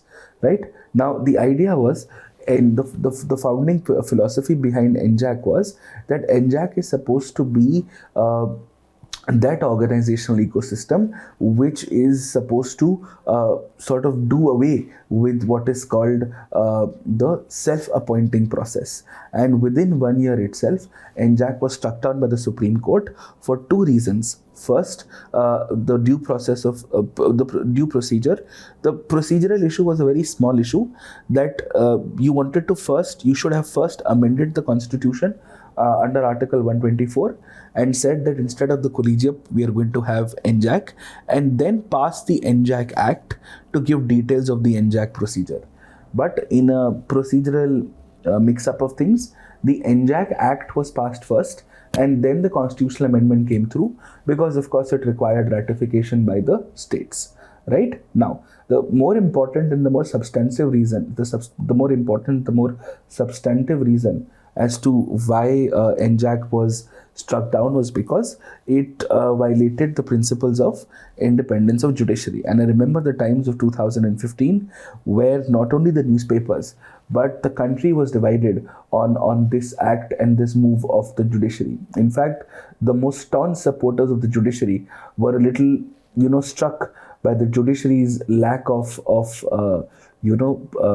sort of democratic institutionalization. But to sort of provide as an olive branch, to sort of extend an olive branch, the Supreme Court did sort of revive the collegium system, and they said that we are going to make the collegium system better in terms of what it is today, and said that we are going to get you a detailed procedure of it, and we'll give you better institutional issues to sort of raise your grievances to. And more importantly, we now have an online disclosure of the meetings of the collegium on the Supreme Court's website in the first place. And another extension of an olive branch was that the office of the CGI will now be under the RTI, as the office of the CGI is a public authority.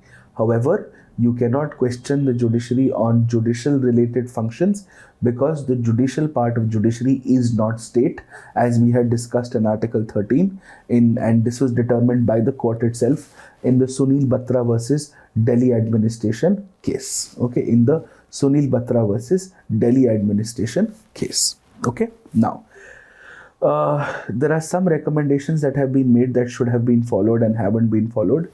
The 14th Law Commission had recommended that every appointment of the High Court and the Supreme Court must be done with the concurrence of CGI, and partially this has been done in terms of plurality through the collegium process. The 80th Law Commission had recommended that 3 senior-most judges should be consulted, which is now what we're doing for High Court judges, but we have, of course, 4 for Supreme Court judges.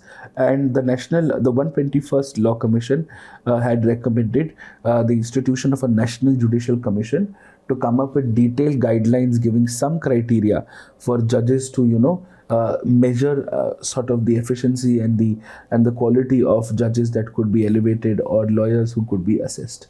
And the High Court Arrears Committee in 1970 had recommended that that the process of appointment should begin before the person is actually leaving office, so that there is no gap and the minimum number of strength of the judges is always met. And it also recommended that the state government should be put into a consultative process, but this was never really implemented. And the National Commission had recommended NJAC, but of course NJAC was struck down. Right now, what has been also extremely important in the news last year, and I had uploaded this before the mains itself for a few of the batches, and we got this question absolutely right in the mains exam. Another direct question was about the impact of judiciary and women. Now, this is because 2021 has been a magical year for women in higher judiciary, not necessarily lower judiciary. For the first time, we have 4 sitting women judges in the Supreme Court of India.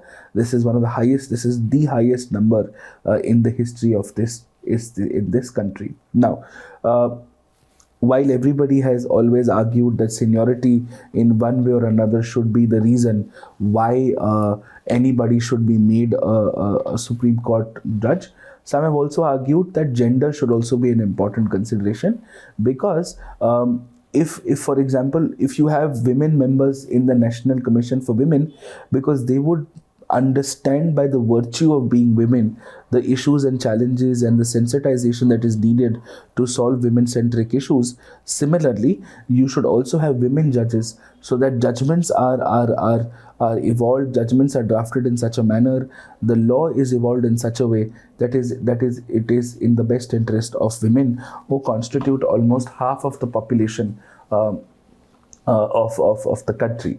Now, if you look at it from a statistical point of view, there are about 650 High Court judges, and about 76, which is about 11.5 to 12%, who are women judges across the 25 High Courts. What is very interesting to note is that we recently, as of today, there is no single Chief Justice of a High Court who is a woman. All Chief Justices of all High Courts are men. And I think in 2024, perhaps, we will see the first ever female Chief Justice of India. Anyways, so in its 71-year history, the Supreme Court has in fact developed certain unwritten criteria for the selection of judges. And in this setup, seniority has played a very, very strong role, right? And usually what happens is, as I was telling you, Chief Justices of High Courts are appointed to the Supreme Court, and this does not take gender diversity into account, which is why it was also recommended that the collegium must necessarily have women judges, so that at least, and special considerations should be given for a minimum number of women judges in the courts. Now, in 2021, as I was telling you, 3 women judges are appointed to the Supreme Court, and as I told you, in 2027, sorry, I thought it was 2024, Justice B.V. Nagaratta J will be the first woman Chief Justice of India. And if you look at the appointments of 2021, very interestingly, seniority was placed secondary to gender while appointing these women Supreme Court judges. For example, there was a judge called Judge Akhil Qureshi, who was the Chief Justice of the Tripura High Court and one of the most senior High Court judges across High Courts in India, right? And Nagaratta was 33rd in the High Court seniority list, but she was made a judge of the Supreme Court of India. So now you are creating that composite sort of an ecosystem and hoping that things become better. This leads us to a larger discussion on appointments, merits, and diversity in judicial appointments. So see how this works. See, when we look at 1950, when we look at a total evolution of India per se, there have been about 250 Supreme Court judges since 1950, and since 1950 there have been just 8 women Supreme Court judges, right? And as of June, about 76, I was telling you, out of the 650 High Court judges were women, right? And I was telling you how Justice Hema Kohli, who was a Telangana High Court judge, was also the Chief Justice of the Telangana High Court. She, of course, has now been elevated to the Supreme Court, and you have absolutely no women Chief Justices of High Courts in the country. Right now, it is a matter of grave concern that the higher judiciary has not taken any active measures to ensure gender diversity, and merit and seniority has always been the primary criteria. But see, merit and seniority is also very circumstantial. Everybody has the potential to get 100% marks, but everybody does not get the same opportunity to get 100% marks. That is why equal protection of law, and in a very larger context, affirmative action exists in the country, right? So that is important, and which is why because there is no defined criteria for merit. How do you know a judge is good and a judge is bad? You assume that a judge who's been a judge for a longer period of time automatically becomes a better judge. That may not necessarily be the case. And the problem is that when you look at the earlier Law Commission reports of the 14th, 79th and the 80th, you'll understand that there were recommendations made by law commissions that we should have all equal number of judges across states in the Supreme Court, or there should be some regional or some political criteria, so that the Supreme Court also presents itself as a democratic institution, a representative institution. And of course, the Supreme Court, since time immemorial, has always looked at seniority as a convention of appointments.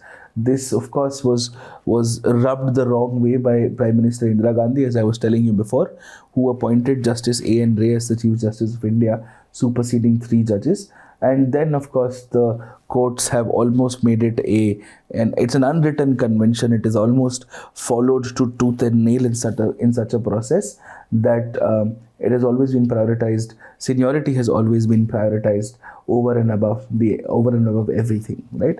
Now, however, making seniority the guiding principle for appointment arguably excludes marginalized groups in India, including women. And these groups sort of face multiple entry barriers, because if you don't have enough women becoming lawyers, enough women getting good cases as lawyers, enough women getting into lower judiciary, so you'll have lesser women in the higher echelons of judiciary as well, right? So it's a cyclical process, and that cyclical process must be solved at all given points of time, right? And that is why it must be also understood that the Indian judicial system is the only constitutional democracy in the world where at least the higher judges are self-appointed. And this is, of course, leading to questions on transparency and accountability. And this is an opinion that you can very happily quote in the mains exam. And because these considerations and even what happens at these collegium processes, they are not openly and fully discussed on the floor of the house, it becomes a larger issue to sort of deal with, right? On the other hand, if you think about it, the South African Constitution provides for a Judicial Service Commission, which comprises of members of the judiciary, the executive, and the legislature. And it also provides that the judiciary should reflect the gender and the racial composition of the country, which is why if you see the impact of number of women in the South African courts in the last 15 years or so, between 1994 to 2001, have increased from 9 to 61.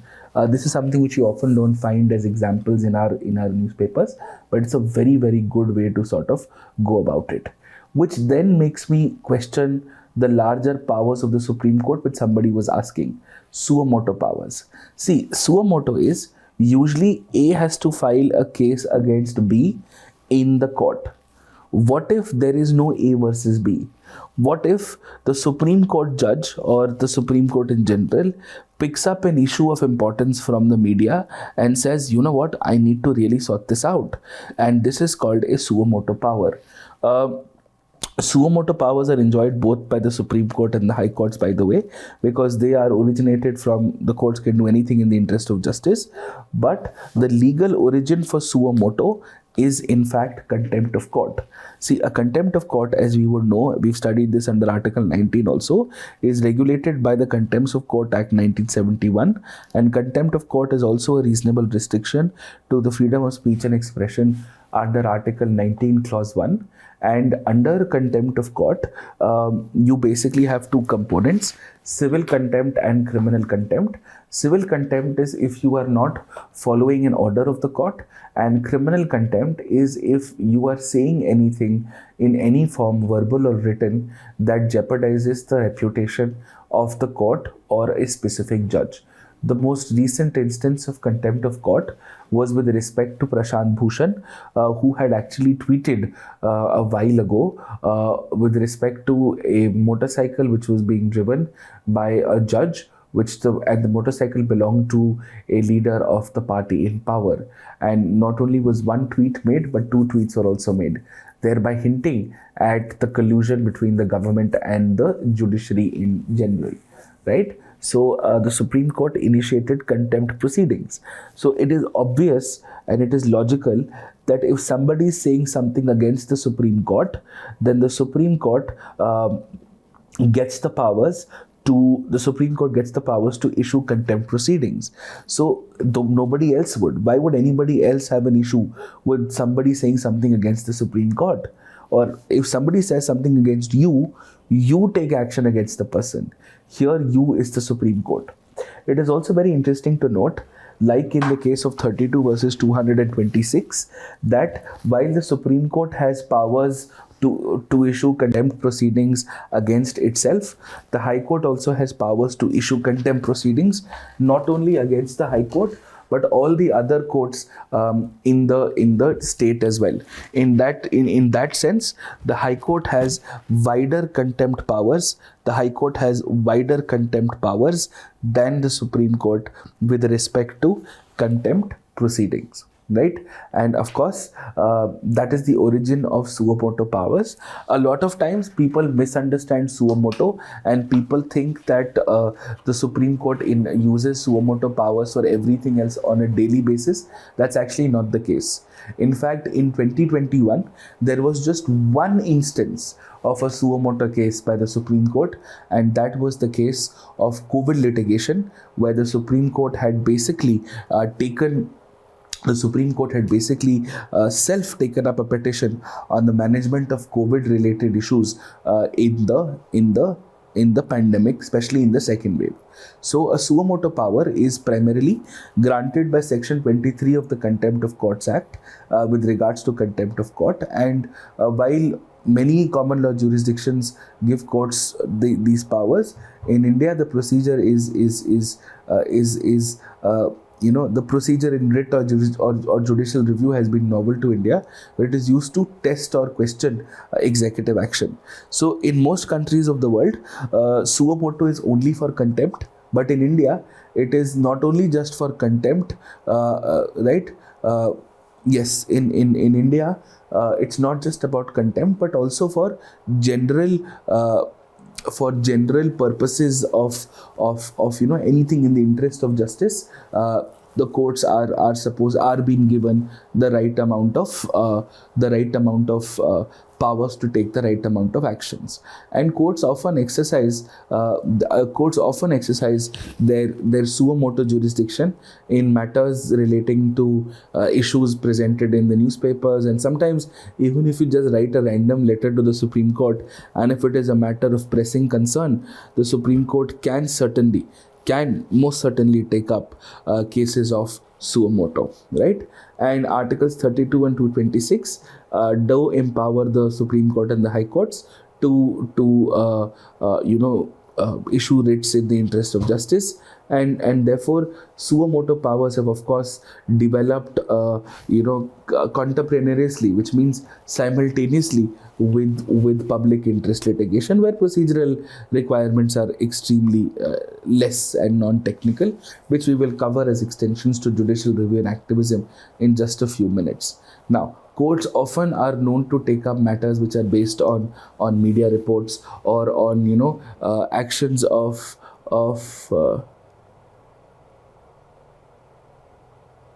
Nikita, what are you trying to tell me? That I don't understand the point of your question. Test or question executive action. Yes, it is not about contempt. Are you just commenting on the class or do you have a question? Right? Okay. Bharat, hold on, your question will be answered. So, for example, some courts can take up matters on issues with respect to media reports, like the Sunil Batra versus Delhi administration case, where this was a letter which was written to the Supreme Court about the torture of prisoners which were, in jail, and the suo motu powers were exercised. Also on environmental issues, air pollution, remediation of polluted rivers, and so on and so forth. You would be very surprised to know that since 1990, the Supreme Court has taken up nearly just about 50 suo motu cases, and they've often dealt with human rights and government policy and nothing else. And several cases have been criticized for the courts to become knights in shining armor, have heroic interventions to really come to the force about things. Please don't ask me questions in the middle of an academic discourse, right? Okay, please wait. Saurav, Alkesh, Nikita, Vicky, behave yourselves. I will throw you out of class otherwise. There are several thousand students who are patiently listening. I am not your personal tutor yet, so just be quiet and listen to these things. Okay? Aman, Vicky, everybody, be quiet. Okay? Now, don't spend so much energy typing when you can just listen and ask your questions later. I told you there will be questions taken up later. Just be, please, patient, okay? And have some sympathy for other students who are patiently listening to the class, patiently listening to the discourse, okay? Right. Now, media, of course, has no doubt makes the Supreme Court, the hero of the land, says if you were not there, then what would happen to the country. The media has really made the Supreme Court, the pinnacles of what they should be, right? But of course, this is not necessarily in all good spirit. Right, as I was telling you, on COVID-related issues, the Supreme Court has in fact taken a suo motu litigation on essential supplies, on migrant crisis, and so on and so forth, and of course asked the central government to come up with a dedicated policy on COVID management, and this was of course largely welcomed by the country, that the Supreme Court was really, pulling up the government and asking them the tough questions where nobody else really was. The other side to the story was that in the pandemic, when the government is too busy fighting and battling the pandemic, the Supreme Court is unnecessarily trying to, play hero. So that's the basic issue. With contempt of court, as we were talking about it earlier, contempt of court is nothing but, as I was explaining to you, either not following the orders of the court or showing disrespect to the court. This is usually to maintain a sense of dignity and reputation to the courts, right? And I was telling you how the Supreme Court has the power to punish for contempt of itself. High Court has the powers for High Court and lower courts, and at the same time, it is further detailed in a law called the Contempt of Court Act. Now, the Contempt of Court Act provides that both the Supreme Court and the High Court have specific powers. In addition to this, the High Courts also have powers for subordinate courts. Now, this contempt can lead to a fine, can lead to a jail if it's criminal, and if it is civil, then just a fine, and that's it. Prashant Bhushan's case was the one which was really highlighted. We've spoken enough of it, and this is your larger mechanism for contempt of court. You have civil and criminal. I've already explained this to you. This was in the news with respect to the whole Prashant Bhushan tweet, and of course, scandalizing the court, which is an element of criminal contempt, broadly refers to any speech, statement which has the effect of reducing the confidence of the public is in the judiciary. And the punishment for criminal contempt is either 6 months or a fine of up to 2,000 rupees. Okay, so this is how it is. Now today, contempt, defamation, parliamentary privileges are three sides to the same coin, if not two. And if it's true, then it is of course. If it is true, then it is of course, not contempt. So truth has always been a defense under contempt, and here there are two specific points that you should know. First, fair and accurate reporting of judicial proceedings, fair criticism on the merits of the judicial order after the case has been disposed of is not contempt, which is why you would have often heard of a word called sub judice. Sub judice means the matter is currently under court. So if the matter is currently under court, don't try and unnecessarily question the pros and the cons of it. If it really is crossing a line, the courts can pull you up for contempt, right? Is truth a defense? Yes, it is. It is. It was initially not, but in 2006 they made an amendment and it is. But your truth can't be so hurtful and should be so backed by proof. So if you say the Supreme Court is corrupt, you better have all the proof in the world to say so. Otherwise, you're going to land up in a lot of trouble. Therefore, there are certain arguments that favor contempt and there are certain arguments that don't favor contempt. The arguments that largely favor contempt are that it leads to a demotion of respect for the judiciary. Second, it has been enshrined in the Constitution. The Constitution makers intended for this. Third, it ensures that the orders of the lower courts, which are often disregarded, blatantly by the authorities and the people, they are taken up seriously. And fourth is, if you add a lot of meaning and definition to contempt, it'll reduce its scope of operation. And fourth, that no doubt there are some safeguards. Truth is a defense. A fair reporting is a defense and will always be.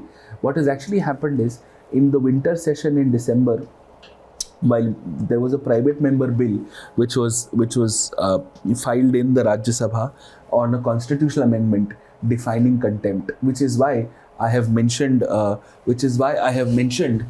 ambiguity as one of the points as far as contempt is concerned.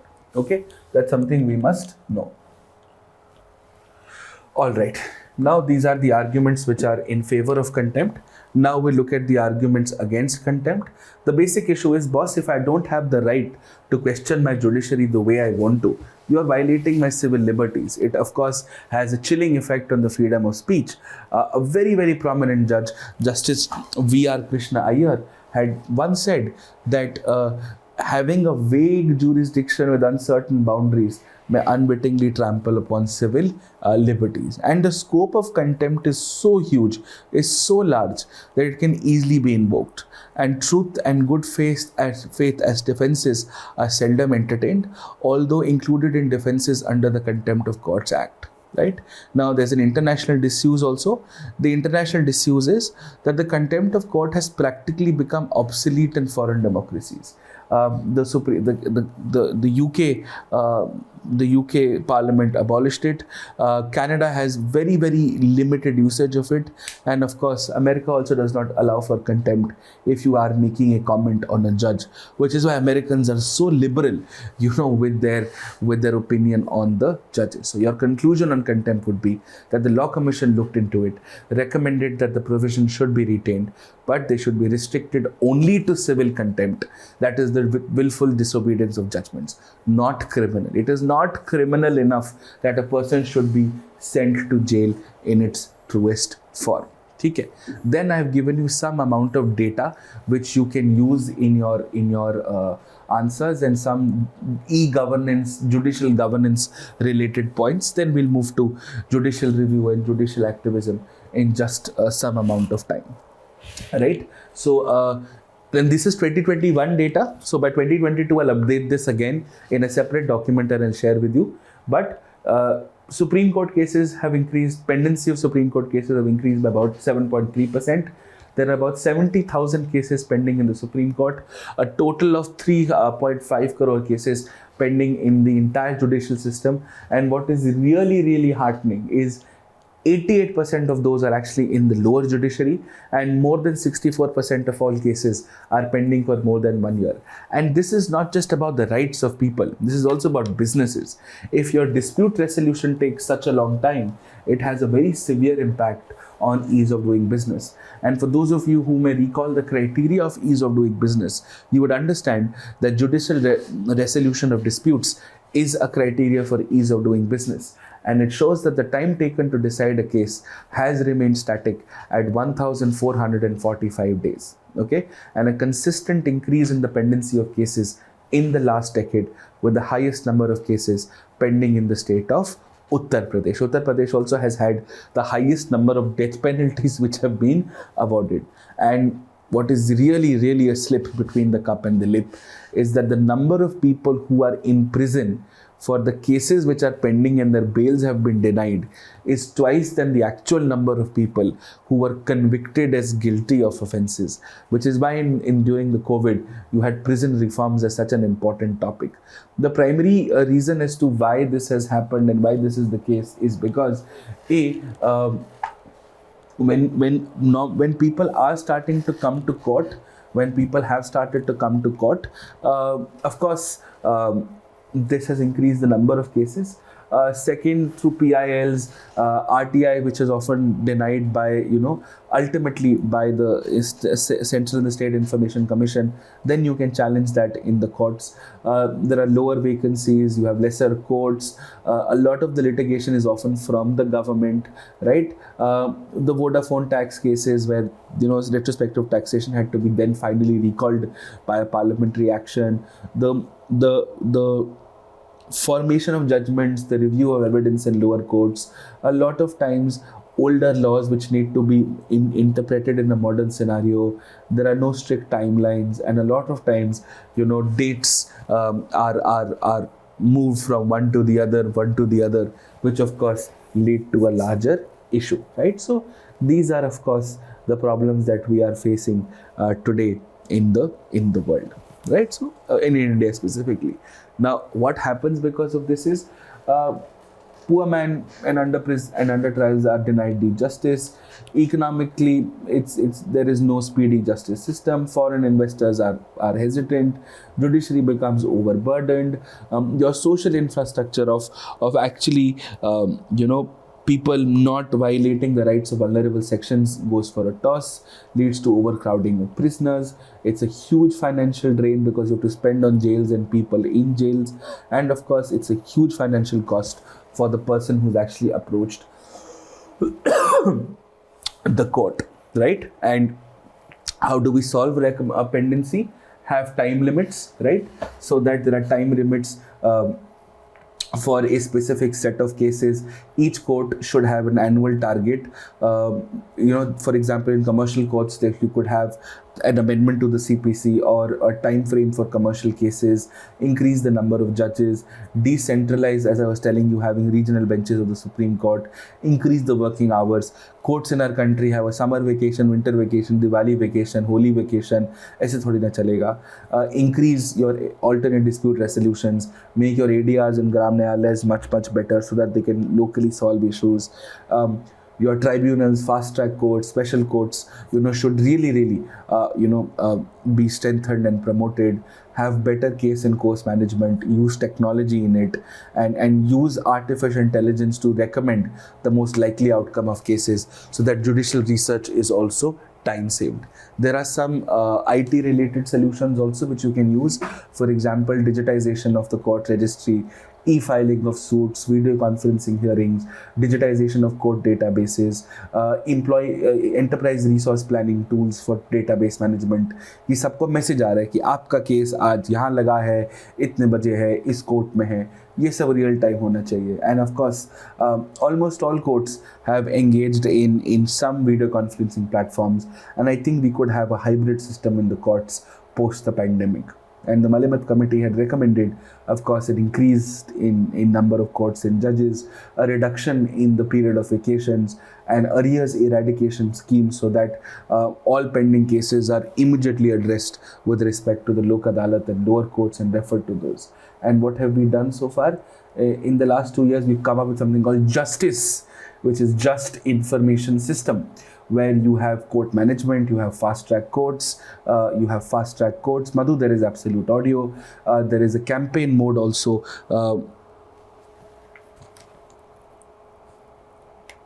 Yes, there is a campaign mode also, to basically look at a fast track resolution of cases. There was a resolution which was passed by the courts internally that we will start disposing of cases.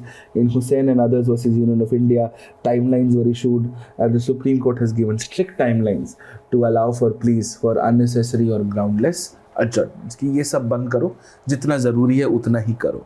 That brings me to the, ये हर साल इसके बारे में drama होता है और हम हर साल इसको पढ़ते हैं.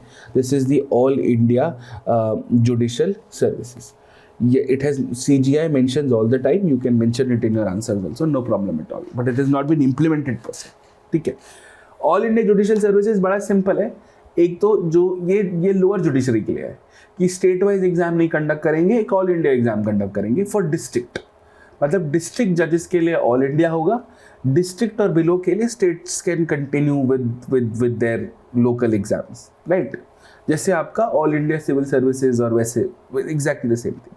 This was first proposed in 1958 by the Law Commission 14th report. This recommendation was to create a centralized cadre of district judges so that better and the best law students in the country can participate.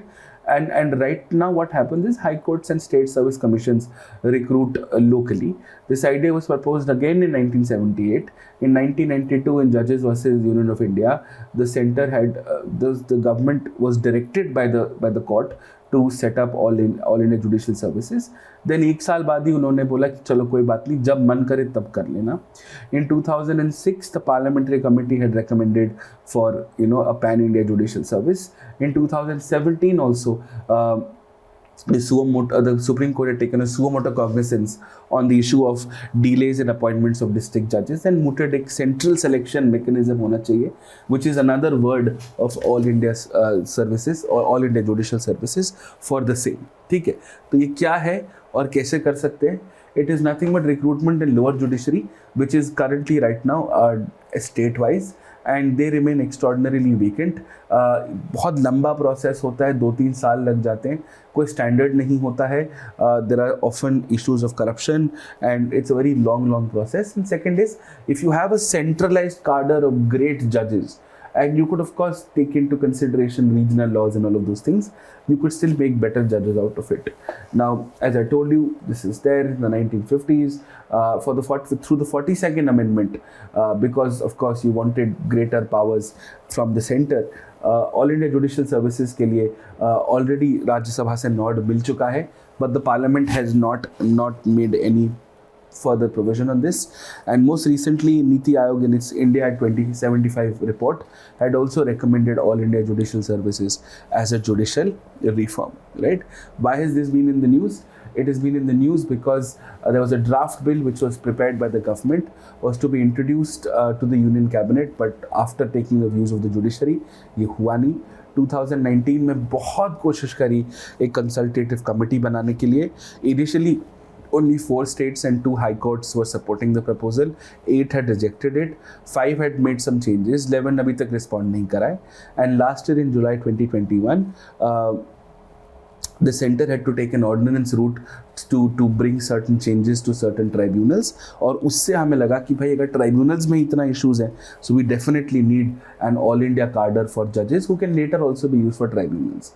Now your constitutional provisions are, see, Article 233 clause 1 says, district judges in a state shall be appointed by the governor, as I was telling you, in consultation with the state's high court. 42nd amendment में क्या किया? 312 was amended and said you could have one or more all India judicial services. 312(3) says such a service will not include a post inferior to that of a district judge. तो states को थोड़ा सा हम बचा के रखेंगे. And बहुत important जो किताबों में नहीं मिलता है, which is entry number 3 of the state list, which was about administration of courts, was moved from the state list and added to entry 11A in the concurrent list, where of course the center overrules the states and administration of justice constitution organization of all courts except the Supreme Court and the High Court was also placed in that regard. ठीक है? And there are of course arguments which say that it will help marginalized sections because you'll have more judges. The problem is that this will also the problem will also be solved as judges will come from diverse sections, and it is a centralized recruitment. So you'll have a reservation policy in place. Tamil Nadu anyways has a 69% protected under the 9th schedule, and 30% is for women across the board. States can like UP can immensely benefit because there is just 20% reservation for women all across. This would lead to increasing in the efficiency of the judiciary. There will be a transparent method. Pendencies might be solved to a great extent. Corruption and nepotism and जो local में पैसा खिलाते हैं वो शायद कम हो जाए. And because it's an all India exam, students from the best law colleges will participate. And this will also mean that if you have better judges at the district court directly, then they would get better opportunities to be in the High Court, and later also may get a chance to serve in the Supreme Court. Otherwise, 100 में एक कभी कोई lower court का जज पहुंच जाए high court गलती से, और बहुत बड़ी गलती से अगर वो सुप्रीम कोर्ट पहुंचता है तो बहुत रेयर होता है, right? Which is why most of our जजेस don't have experience of lower courts, right? And therefore there will be a greater faith of the public in lower judiciary. Higher में तो है, lower में भी होना चाहिए. Chief Justice, Law Commission, सब ने बोला है ये करना चाहिए. And of course the government has accepted the recommendations of Shetty Commission, which also recommended for all India judicial services. But इसके कुछ arguments against भी है. The arguments which are there is against in these are कि एक तरफ तो आप कह रहे हो the state has the powers, दूसरी तरफ कह रहे हो आप all India services बनाओगे. This is going to be a federal issue. And judiciary is a lot about local laws. Every state has its own local land laws, property laws, tenancy laws. Languages का issue रहेगा. Legal education भी all India बहुत अच्छी नहीं है. There are very not even 10 to 15 decent law colleges in the country. You have far more decent number of engineering and arts colleges, but not even 10 to 15 good law colleges in the country, which is of course an issue. And that's why it's difficult for the less privileged to enter the profession, right? And of course currently the judges are because coaching होगा ये सब, फिर next हम all India judicial services भी पढ़ाएंगे, so ये सब चीज़ें भी रहेगी. And that is why currently the judges of the court are appointed, or the subordinate court are appointed by the governor in consultation with the High Court. So this will also not be the case if all India judicial services is implemented. Then only lower court में governor और high court का role रहेगा. यहाँ आप high court को completely निकाल दोगे.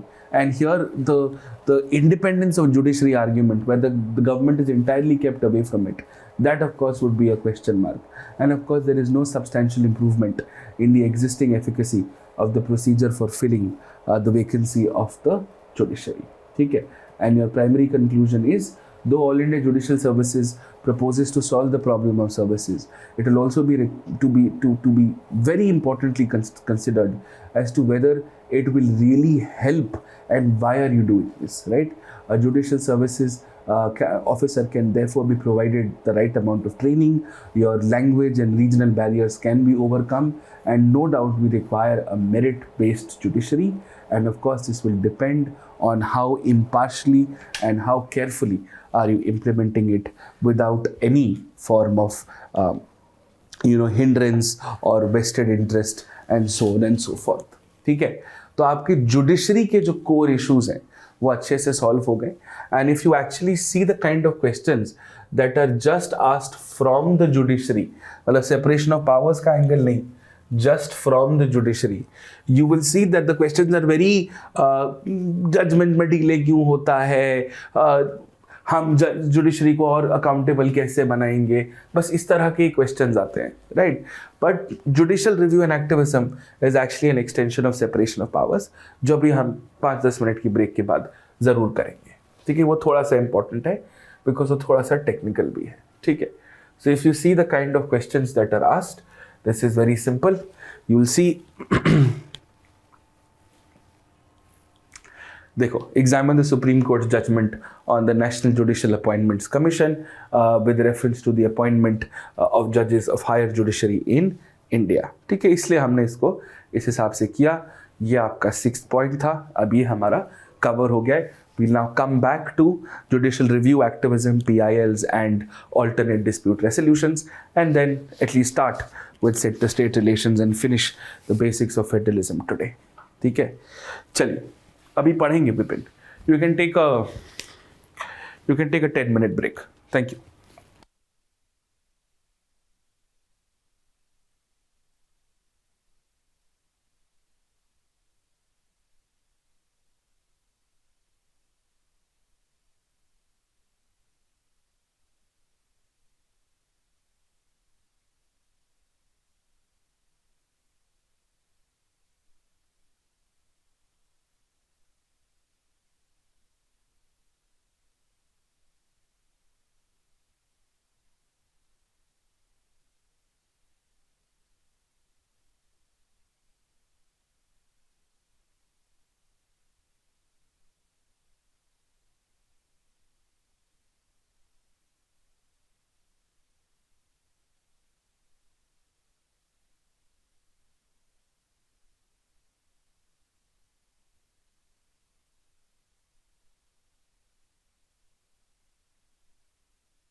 Sure, Abid. AIGS is better in the current system that it will ensure at least better talent reaches at the judicial, sh- uh, uh, uh, at the district judicial level. It will at least have better all India judicial services officers. Naveen, you can give nepotism as a counter argument of collegium system. Absolutely, yes. And I think you have a law optional. You understand how the system works. Rudra, live proceedings are needed to be known by us. So, what are your views on it? Are there a boon or a curse for democracy like India? एक तो Rudra capital में लिखने से मुझे ऐसा लग रहा है कि आप चिल्ला रहे हो. That sir, live proceedings are needed to be known by us. If so, what are your views on it? Are they boon or curse for a democracy like India? See, there must always be a hybrid model. जैसे coaching में भी होना चाहिए वैसे भी. ठीक है. Chandra, yes, if the court thinks it should be, then why not? It should be. Pankaj says, sir, especially petition is directly opposite to prohibition writ.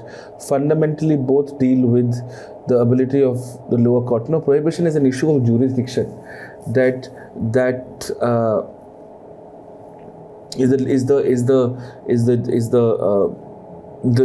the ability of a lower court to question. No, that's actually not what prohibition is. Prohibition is if there's a jurisdiction issue, that the court was not competent enough to even hear the matter. Okay. Yes, distinguished jurist is anybody who's very well versed with the field of law. That's it, Jagtap. That's very open-ended reading. Ritika, please reduce your speed a little bit. I was struggling in understanding the lectures this time. Please move back to your previous space. Sure. Is the speed too fast, guys? Is the speed too fast? Okay. Sambit, is this sufficient for means? No, Sambit. इसके अलावा तुमको PhD भी करनी पड़ेगी law में. ठीक है. Yes, Pankaj, you can ask one more question.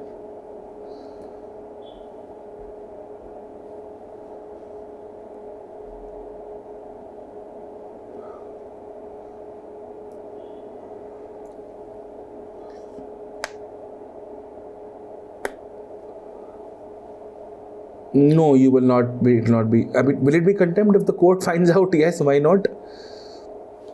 Bharat अभी PIL पढ़ाने तो दो, फिर बात करते. Yes, only by the Supreme Court. No, constitutional validity of Supreme Court and High Court. Both, Vicky. Both. Good question.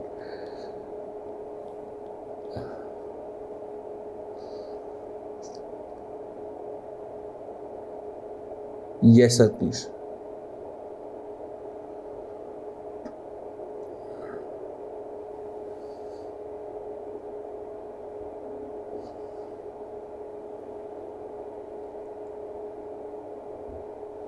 Okay, a little fast.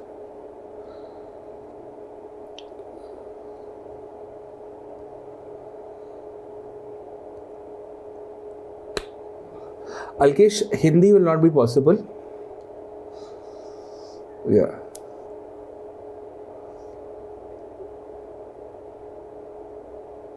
हाँ नवीन, that's true. क्या कर सकते हैं? Okay, then I slow down. अरे fast है तो बोलो भाई, कोई इशू नहीं है, ये तो आपका हक है.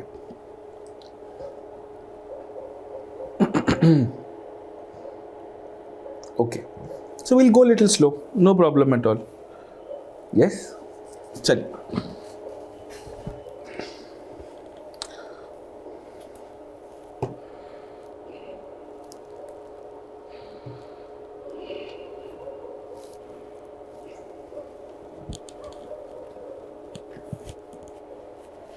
Okay, Abhishek, take it into account. But is it complicated, guys? Is it something that you're not able to understand? इसमें कुछ issue है?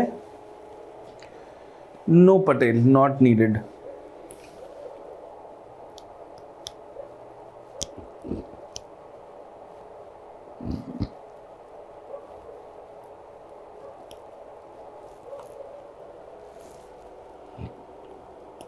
Yes, Pankaj.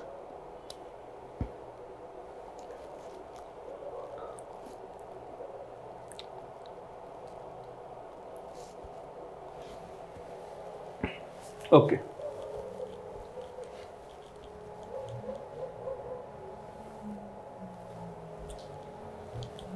Now we come back to judicial review and activism and alternate dispute resolutions and so on and so forth. ठीक है, चलिए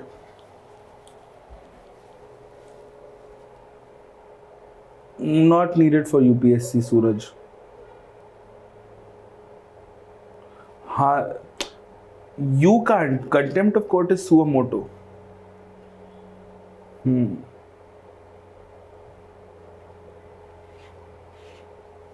ठीक, all right. चलिए judicial review activism ADR कर लेते हैं.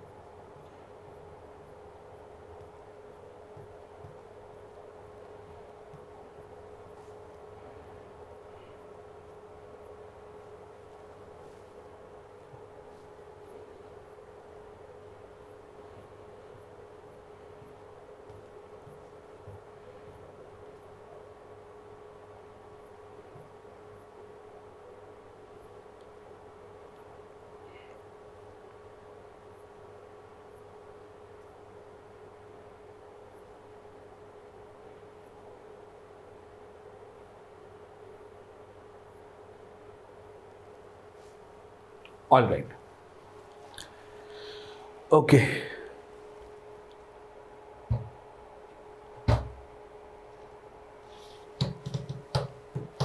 I will tell them to give you hard copies of these. All right. Judicial review and activism. ठीक है, एक काम करता हूँ, मैं इनका सबका एक वर्ड डॉक्यूमेंट बनाता हूँ और एक सिंगल वर्ड डॉक्यूमेंट आपको दे देता हूँ. ठीक है, हाँ चलिए, कोई बात नहीं अंकेश, 3 घंटा हो गया तो थोड़ा और पढ़ लो. तुमको शादी में जाना है तो बता दो यार. ठीक है, all right.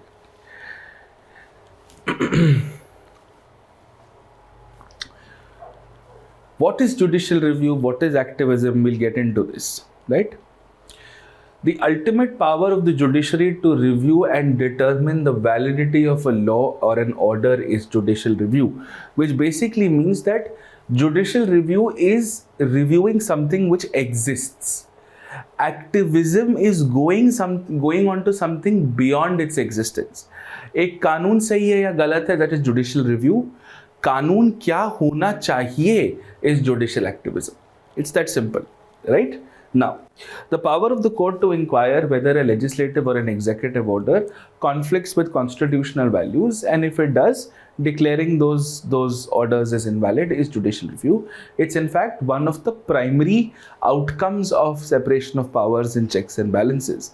If judicial review does not exist, then checks and balances does not exist.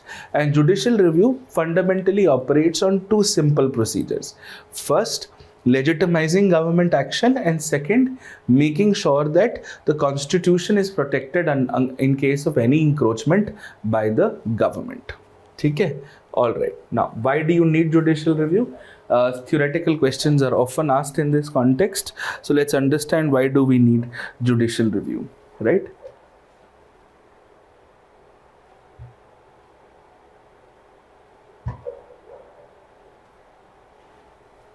Okay, done. हो जाएगा यार, हो जाएगा. There are 4 basic reasons. First, it is to uphold, protect the sovereignty of the Constitution. See, the judiciary is considered to be as the guardian of the Constitution, upholding the rule of the law, right? Yes, absolutely. Don't worry. Right? It is the fundamental duty of the judiciary as the guardian of the Constitution to uphold the rule of the law and the supreme law of the land, which is the Constitution, and to also ensure that the government doesn't encroach upon it. Second is to also ensure there is a check and balance on the legislature by ensuring that they don't go beyond their legislative domains. And third, of course, is in a country which has a federal setup where both the center and the states have been given a certain set of powers and domains to function in those, the justification of the judicial review can also be attributed to a federal setup where you have to make sure that the center doesn't encroach on the state territory, the state doesn't encroach on the central territory, and also at the same time, in case there is a conflict between what is right, what is wrong, where does state jurisdiction lie, where does central jurisdiction lie, that of course can also be taken into account in due course, right? Now, where the constitution sort of guarantees fundamental rights, your primary purpose as enshrined in the constitution is to declare any law void which violates fundamental rights per se. Okay, so this is something as to why judicial review or activism becomes extremely important, more particularly judicial review.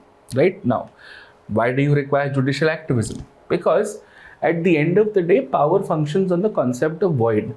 माना कि judiciary को judicial judgement की आड़ में कानून नहीं बनाना चाहिए, but अगर वो नहीं बनाएंगे तो और कौन बनाएगा? What is most important is the well-being and the best interest of the people and the national interest. If the parliament and the executive happens to be incompetent on a certain matter, then we have no other option but to invoke, the power of the judiciary and the will of the judiciary to work in a certain manner, to fill that void, to fill that gap, to make sure that what is in the best interest of the country is executed. Right? And secondly, it also makes sure that in case there is an absence of a law, the judiciary steps in and helps to sort of, bridge that gap until the parliament formalizes it with a more detailed legislative process. So these are the two reasons why judicial activism is often fundamentally needed in our country. Okay? Now, what are the areas where judicial review works and how are the features around it?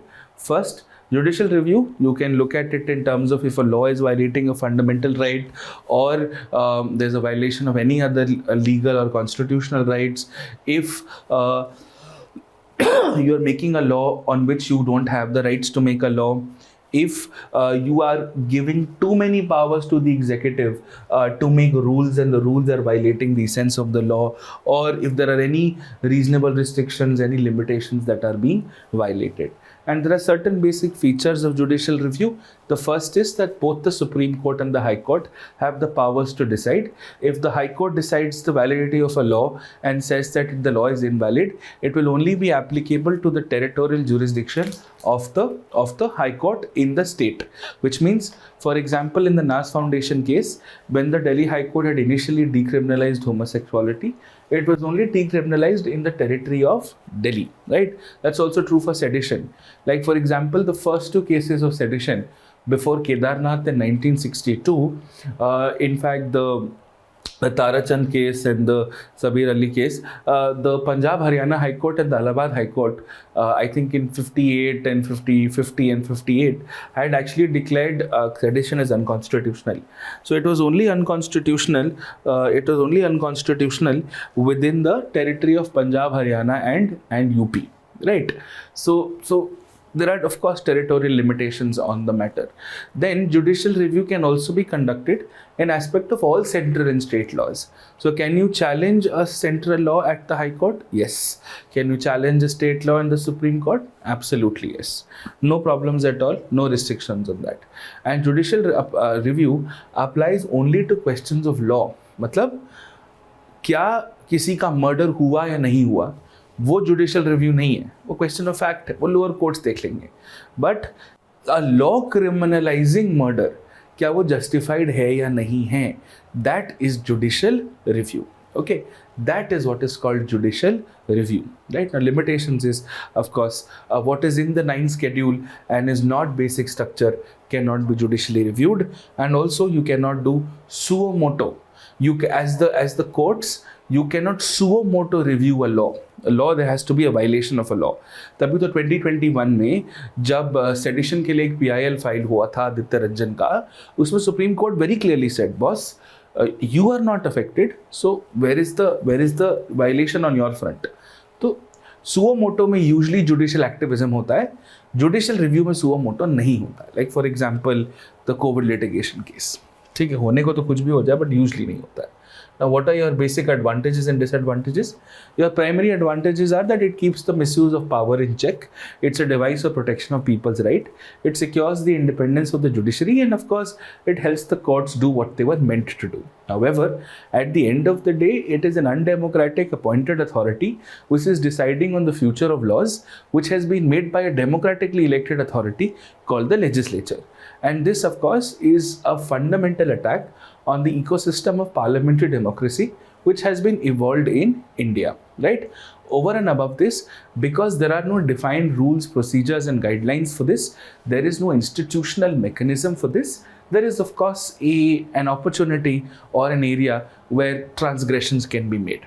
And thirdly, if the Supreme Court oversteps its powers or becomes a little too innovative, then it could also lead to judicial tyranny, and of course the parliament may accordingly retaliate. And of course, if you think about it, there are often times with the Supreme Court under judicial review, there are often times where the Supreme Court under the judicial review starts reviewing the actions of the parliament, starts reviewing the actions of the judiciary, and its own decisions are often taken back into review. Supreme Court अपने ही judgment अपने ही बार-बार 10 बार चीजें ऊपर नीचे कर रहा है, and that's a fundamental disadvantage of judicial review. And because it's a fundamental disadvantage of judicial review, what ends up happening is the fact that it is reversing the laws and the judgments that it has already pronounced upon, and that of course becomes an issue to sort of deal with. Okay, so these are your primary advantages and your disadvantages. Now what is the difference? अब judicial activism और judicial adventurism are interrelated, और आप judicial activism की आड़ में judicial activism, overreach और adventurism को एक साथ करके भी लिख सकते हो. But what is the basic difference? The basic difference is, for example, judicial review is where you are looking at the validity of an existing law. Judicial activism is where you are trying to do what is in the interest of justice. ये law ठीक से implement नहीं हो रहा है, तो आपने directions दे दिए. Judicial overreach, which is often considered an extension of our activism, is where you are making a law under the garb of what is called a judgment, right? The origin is Article 13 Clause 2, no law can violate a fundamental right, and judicial activism also has no constitutional backing. Judicial overreach is in fact problematic, because if the judiciary starts making laws, it is of course a larger issue that we are of course currently battling with. Right? Now, none of these three words, judicial review, activism or overreach, are explicitly mentioned in the Constitution, and in fact they have no defined meaning of it at all within the Constitution. मतलब कहीं भी इसका meaning कहीं नहीं दिया हुआ है, right? However, when we look at judicial review, we understand, like for example, was section 66A violating Article 19? Judicial review. But basic structure कि भाई आर्टिकल 13 क्लॉज 2 लॉ का मीनिंग डिफाइन कर रहे हो, constitutional amendments are not law, it's nothing but judicial activism, right? आपने PILs एक तरह से इंस्टीट्यूशनलाइज करे हैं, यू सेड कि अच्छा smoking is a problem, public smoking यहाँ बैन करना चाहिए, and I know this a conflict of interest with respect to the last point, but nonetheless it's judicial activism, right? अब judicial overreach. Allahabad High Court in 2015 gave a judgment that the children of bureaucrats must necessarily study in government schools. That the children of bureaucrats must necessarily study in government schools. अब ये छोड़ दो ना, तुमको क्या लेना देना, क्यों पढ़ेगा वो, right? So these are of course are larger issues. Now, let's look at some basic judgments. ठीक है, संपत कुमार, चंद्र Kumar have very clearly defined that judicial review है. संपत कुमार वो आपका हमने ट्राइब्यूनल्स के केस में भी था और फर्स्ट जजेस के केस में भी था, ये दोनों जगह संपत कुमार was ट्राइब्यूनल्स का केस में ये कोर्ट हुआ था, एंड ऑफ कोर्स फर्स्ट जजेस case was this only, that judicial review is a basic feature of the constitution. In L Chandra Kumar, which is a pure tribunals case, in which they said, boss, अगर हम नहीं review करेंगे आपने जो कानून बनाया है तो कौन करेगा, right? And that is why it is a part of basic structure. And of course, and the implementation of this was they reviewed the meaning of homosexuality under unnatural sex in 377 in Navteej Singh Johar and gave an appropriate judgment. अब judicial activism में क्या है, you are getting into a broader application of the law. जैसे Indian Young Lawyers Association the Sabarimala case, Puttaswamy कि article 21 का क्या मतलब होना चाहिए, right to privacy should be a fundamental right. You are creating an implied fundamental right. The most popular example is Vishaka versus State of Rajasthan. अब इसमें इनकी भी गलती नहीं है, right? There were no guidelines preventing sexual harassment of women of women at the workplace. तो ये judgement इन्होंने निकाला और 16 साल तक they expected that the parliament is going to take that judgment and then make a law on the basis of that judgment, or just make a law nonetheless. And the parliament did not for 16 years, and it took the Parliament of India, the Honorable Parliament of India, 16 years, and that's when they enacted the Prevention of Harassment law at workplace in 2013. Okay, now what are your basic constitutional provisions? ये mains में लिखने के काम आता है. 13, any law which violates fundamental rights will be void. 32 to 26 is writ jurisdiction. 131 to 136 is when you are looking at the powers of the Supreme Court to adjudicate between disputes, to interpret provisions of the Constitution. All of this is Supreme Court powers. 133 is the advisory jurisdiction of the Supreme Court. 145 is how a person can practice before a court of law in the Supreme Court, or generally 227 is the High Court has powers over all local courts and tribunals. 246 is state list. 251 to 254 is an issue between the state and the concurrent list, and 372(1) is of course establishes judicial review of pre-constitutional legislation. कि भाई तुम्हारा Indian penal code भी हम question कर सकते हैं, माना कि वो 1860 का बना हुआ है, तो क्या हुआ. Now comes the mains questions कि जुडिशियल रिव्यू पार्लियामेंट्री डेमोक्रेसी को अंडरमाइन करता है कि नहीं. There are two basic reasons. पहला तो लॉ बनाना is the responsibility of the parliament. Second, जजेस are neither elected by the people nor are answerable to them. तो फिर उनको इतना सर पे चढ़ाने की क्या जरूरत है. And since courts are not representative bodies reflecting the will of the people, how do you know that the जज knows what the people want. And that is why it is often questioned on grounds of democratic mandate. Rule number 1. Okay. However, there are many scholars, many legal experts who believe that judicial activism is still democratic, because the judges have to explain why they have given a judgment in their judgments, and judgments are in fact matters of public record. They are public documents, right? And of course, if the decision has been given, the people can question the judgment. The people can give critical reviews of the judgment. All of that is anyways exempted under the Contempt of Court Act. So of course these things will always be there. अरे judicial review हुआ ना अभिषेक, right? एक तो farm laws were never struck down by the Supreme Court. Don't mislead the class. The Supreme Court had stayed the implementation of farm laws. ठीक है, judicial review है भाई, कानून बनाया था, कानून को question करा है. ठीक है. All right. Now, therefore, what happens is, when the legislature or the executive are not able to perform their duties properly, then the judiciary becomes the superhero, the avenger, and steps in to fill the void or the gap. There are some detailed examples, जैसे आपके Golaknath, Keshavananda, Vishakha guidelines. Similarly, you would have seen courts get into interim orders also. ये तो ठीक है, आपने activism में you have given interpretations to the case, interpretations to a law. मैं समझ सकता हूँ. There are several different ways of going about it. Collegium में क्या होगा? Collegium में क्या होगा? ट्रिपल तलाक हमें करना चाहिए या नहीं, कैसे करना, कि क्रिमिनल ट्रिपल तलाक करना चाहिए या नहीं, यहाँ तक ठीक है. उसको क्रिमिनल ऑफेंस बना रहे हो, ये सुप्रीम कोर्ट ने डायरेक्शन क्यों दिया भाई? So of course there is an issue with that. PILs आपने इंस्टीट्यूशनलाइज कर दिए. there are several sort of judgments that have been from the Supreme Court. अब कई बार क्या होता है कि केस चल रहा होता है, केस के बीच में ही सुप्रीम कोर्ट एक इंटरिम ऑर्डर दे देता है. जैसे पेगासस में कमेटी बनाती, अभी तो पेगासस का case Manohar Lal Sharma is still currently going on, right? Okay, understood, sure, yes, ठीक है, समझ में आ रहा है? हाँ, overreach is an aggravated form of activism, absolutely, ठीक है. And lastly, it has also been observed that the judges have become too adventurous, and in fact they started in overreach. कि liquor ban, imposition of patriotism, कि national anthem cinema hall में बजना चाहिए, setting up of a Lodha committee to review BCCI. ये सब छोड़ दो. BCCI एक private body है, आप उसको रेगुलेट नहीं कर सकते. It is technically not state.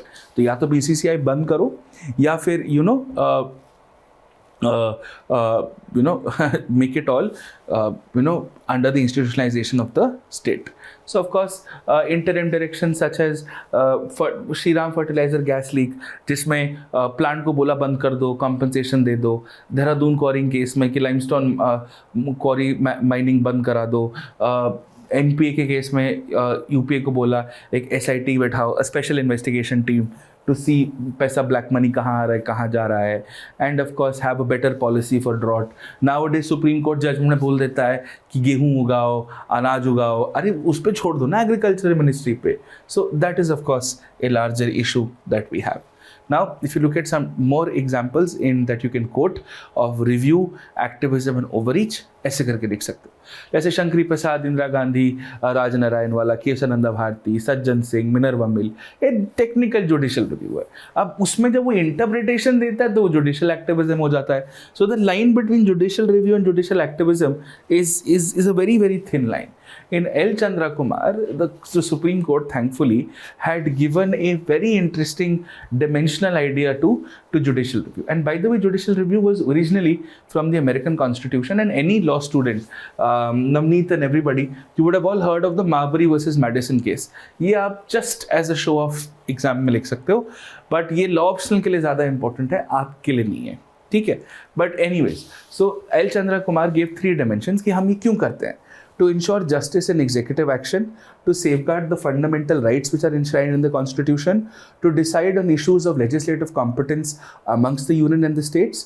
And if these 3 objectives are being followed, then no problem at all. 3 चीज़ें कि पहला, सरकार के काम सही ढंग से हो रहे हैं कि नहीं, फंडामेंटल राइट प्रोटेक्ट हो रही है कि नहीं, एंड सेंटर और स्टेट उन चीज़ों पे कानून बना रहे हैं जिनको बनाने की उनको आइडिया दिया है, पावर दी. अगर ये चीज़ें नहीं हो रही है तो हम तो भैया चेक करेंगे, राइट. जुडिशियल एक्टिविज्म जैसे Bandhua Mukti Morcha, bonded labour, Neerja Chaudhary, People's Union for Democratic Rights, electoral judgments, Murli Deora जो पब्लिक स्मोकिंग की बात कर रहा था, right. And then you have judicial overreach कि जॉली LLB2 कुछ स्टेट्स में बैन करती थी. क्यों? क्योंकि उसमें जुडिशरी को गलत लाइट में दिखाया है. एनजैक बिल, अरे they are absolutely right in regulating how you are supposed to be appointed. Shyam Narayan चौकसी, उसमें ये था कि भाई आपको सिनेमा हॉल्स में खड़ा रहना चाहिए. तमिलनाडु वर्सेस बालू, कहा कि भाई रोड सेफ्टी के लिए हाईवे के 500 मीटर तक दारू नहीं बेचनी चाहिए. और गुड़गांव में क्या किया उन्होंने, ऐसे रोड बना दिए आसपास घुमा घुमा के. सो वो 500 मीटर कवर हो गया, लोग अभी भी साइबर सिटी जा रहे थे. ठीक है. Then there's of course a broader conclusion. The conclusion is that judicial review is the inevitable response of the judiciary to ensure proper exercise on public power. There is a very thin line between judicial activism and judicial overreach, as independent judiciary is basic structure. कहाँ judicial activism शुरू होता है, कहाँ review खत्म होता है, कहाँ overreach शुरू होता है, कहाँ खत्म होता है, ये कोई black and white नहीं है. Right, and that is why we must be very very clear about it, that this should be used in the right context. And public interest litigations की, अब हम जैसे for example Commonwealth था, and then the government rehabilitated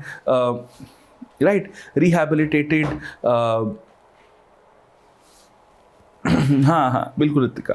So the government rehabilitated a couple of slum populations to a different area. Newspaper में report आई, then PIL file हुई, the court took it into consonance. That is why. ठीक है. Why is NJAC judicial overreach? Because beta in NJAC the Supreme Court is no doubt it's reviewing reviewing a law, but the grounds that they're getting into कि independence of judiciary और basic structure तो खुद का बनाया हुआ है ना. Basic structure तो constitution में नहीं लिखा था. The grounds are judicially innovative in nature. Okay, and that is why you should use it for extremely in limited cases, and ordinarily judges should also exercise restraint in admitting these cases, and also in the garb of a judgment not write what the law should be. Right, that is extremely important when this entire ecosystem has to fall into place. And given the role of the judiciary in the protection and the evolution of the law, it is extremely important that the judiciary does not make ad hoc decisions without proper implementation of principles, application of law and mind, and so on and so forth. ठीक है। और इसका एक बहुत बड़ा रेपोकशन होता है PIL. PIL और जुडिशियल रिव्यू एक्टिविज्म में क्या है, बेसिक फर्क है। Jurisdiction is the power of the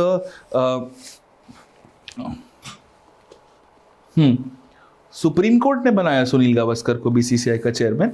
अच्छा, now jurisdiction is the power of the Supreme Court to hear a matter. Locus standa is what is your relationship with the case to approach a court. So it's both are locus standa is a Latin term.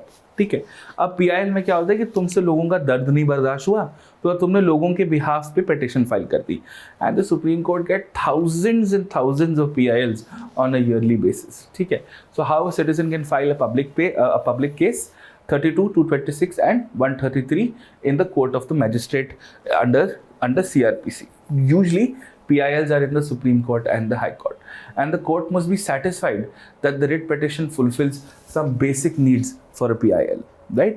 Now the court can even treat a letter as a writ petition and take action upon it so long as, मतलब बहुत informal होता है, तुमको कोई ऐसे proper writ petition file नहीं करनी है, तुमको कोई AOR कोई सुप्रीम कोर्ट वकील के पास नहीं जाना है, तुम खुद चिट्ठी लिख सकते हो, and that is more than enough to take that into account. And for that, the letter is addressed by an aggrieved person or a public spirited individual or a social action group for the enforcement of the constitutional or legal rights and all of those things. ये सब कुछ कर सकते हो, NGO file कर सकता है, आप कर सकते हो, आपके साथ हुआ हो तो आप एक चिट्ठी लिख दो कि मैं नहीं आ सकता कोर्ट, आप the court should look into this. And कई बार PILs can also be converted into suo moto issues, right? Yes, okay.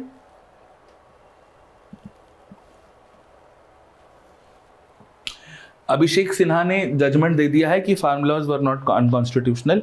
अरे भाई, they may not be unconstitutional but they could have been some legal challenges to it, है ना। वो आपके और मेरे से क्या लेना देना, है ना। वो तो अब तो खैर वो रिडंडेंट हो गया मैटर, बट चैलेंजेस हो सकते हैं कि आपने की अनकॉन्स्टिट्यूशनल के लिए उसका चैलेंज तो था कि एग्रीकल्चर स्टेट लिस्ट में है, अब आप एग्रीकल्चर मार्केटिंग की आड़ में लिख रहे हो उसको, सो that is a little bit of a grey area. Anyways, so a PIL can be filed against public bodies and authorities also, but of course not against private institutions because Article 12 state. अब देखो, on an average, Supreme Court receives about 25,000 PILs on a yearly basis. सबसे ज़्यादा 2019 में 70,000 PILs were filed in the Supreme Court. The first proper PIL that was admitted in India was in 1979 in Hussainara Khatun versus State of Bihar, again for an under trial prisoner. And it has often been used to bring to court the problem of migrant children during the pandemic, constitutionality of Muslim marriage practices, need to update abortion laws. ये जो धर्म संसद वाला हुआ है उसमें भी PIL file हुई है, कुर्बान Ali versus union of India अभी जनवरी में। Several PILs often get filed, and Pegasus was also a PIL, several EWS was also a PIL. Now letter petitions and writ petitions are often entertained, and 90% of your PILs are through letters. Barely 10% are through proper writ petitions, and writ petitions therefore allow the public to reach the court directly, right? Now what are the usual matters that you see that are entertained in PILs?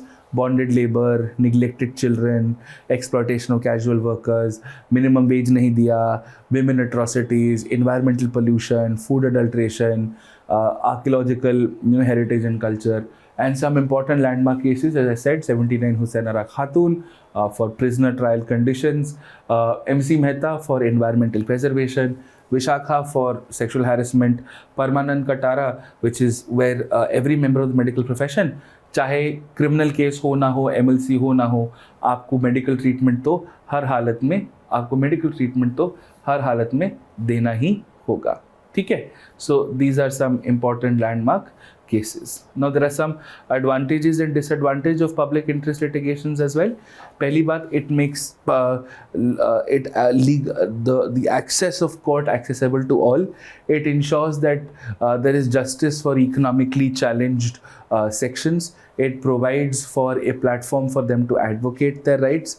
It implements the whole judicial review kind of a concept. It ensures judicial monitoring. It democratizes justice. It raises awareness fairness and also ensures that the state institutions are being monitored apart from center and state at the sub intra level also. ये important तो है. Over and above this there are some disadvantages also. Disadvantages is कि एक तरफ आप कहते हो कि भाई लोगों के हित में है, but let us say there is an infrastructure project, उससे लोगों को एम्प्लॉयमेंट मिलेगा बट इन्वायरमेंट भी डेनिग्रेड होगा. So what is more important, employment और environment? Similarly, a lot of times frivolous cases get filed. A lot of times people use the whole PIL route to try and block contract or tenders which are awarded by the government.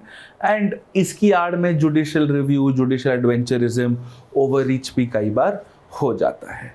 ठीक है? Understood this? Yes? Clear? Any strong example of PIL which was applied also later? दे तो दिए. ठीक है? तो ये advantages हैं, ये disadvantages हैं. And your larger conclusion on PIL should be the same as judicial review. Use it as rarely as possible. If you think about it, judicial review and judicial activism and PILs have similar arguments for and against it. ठीक है? Done?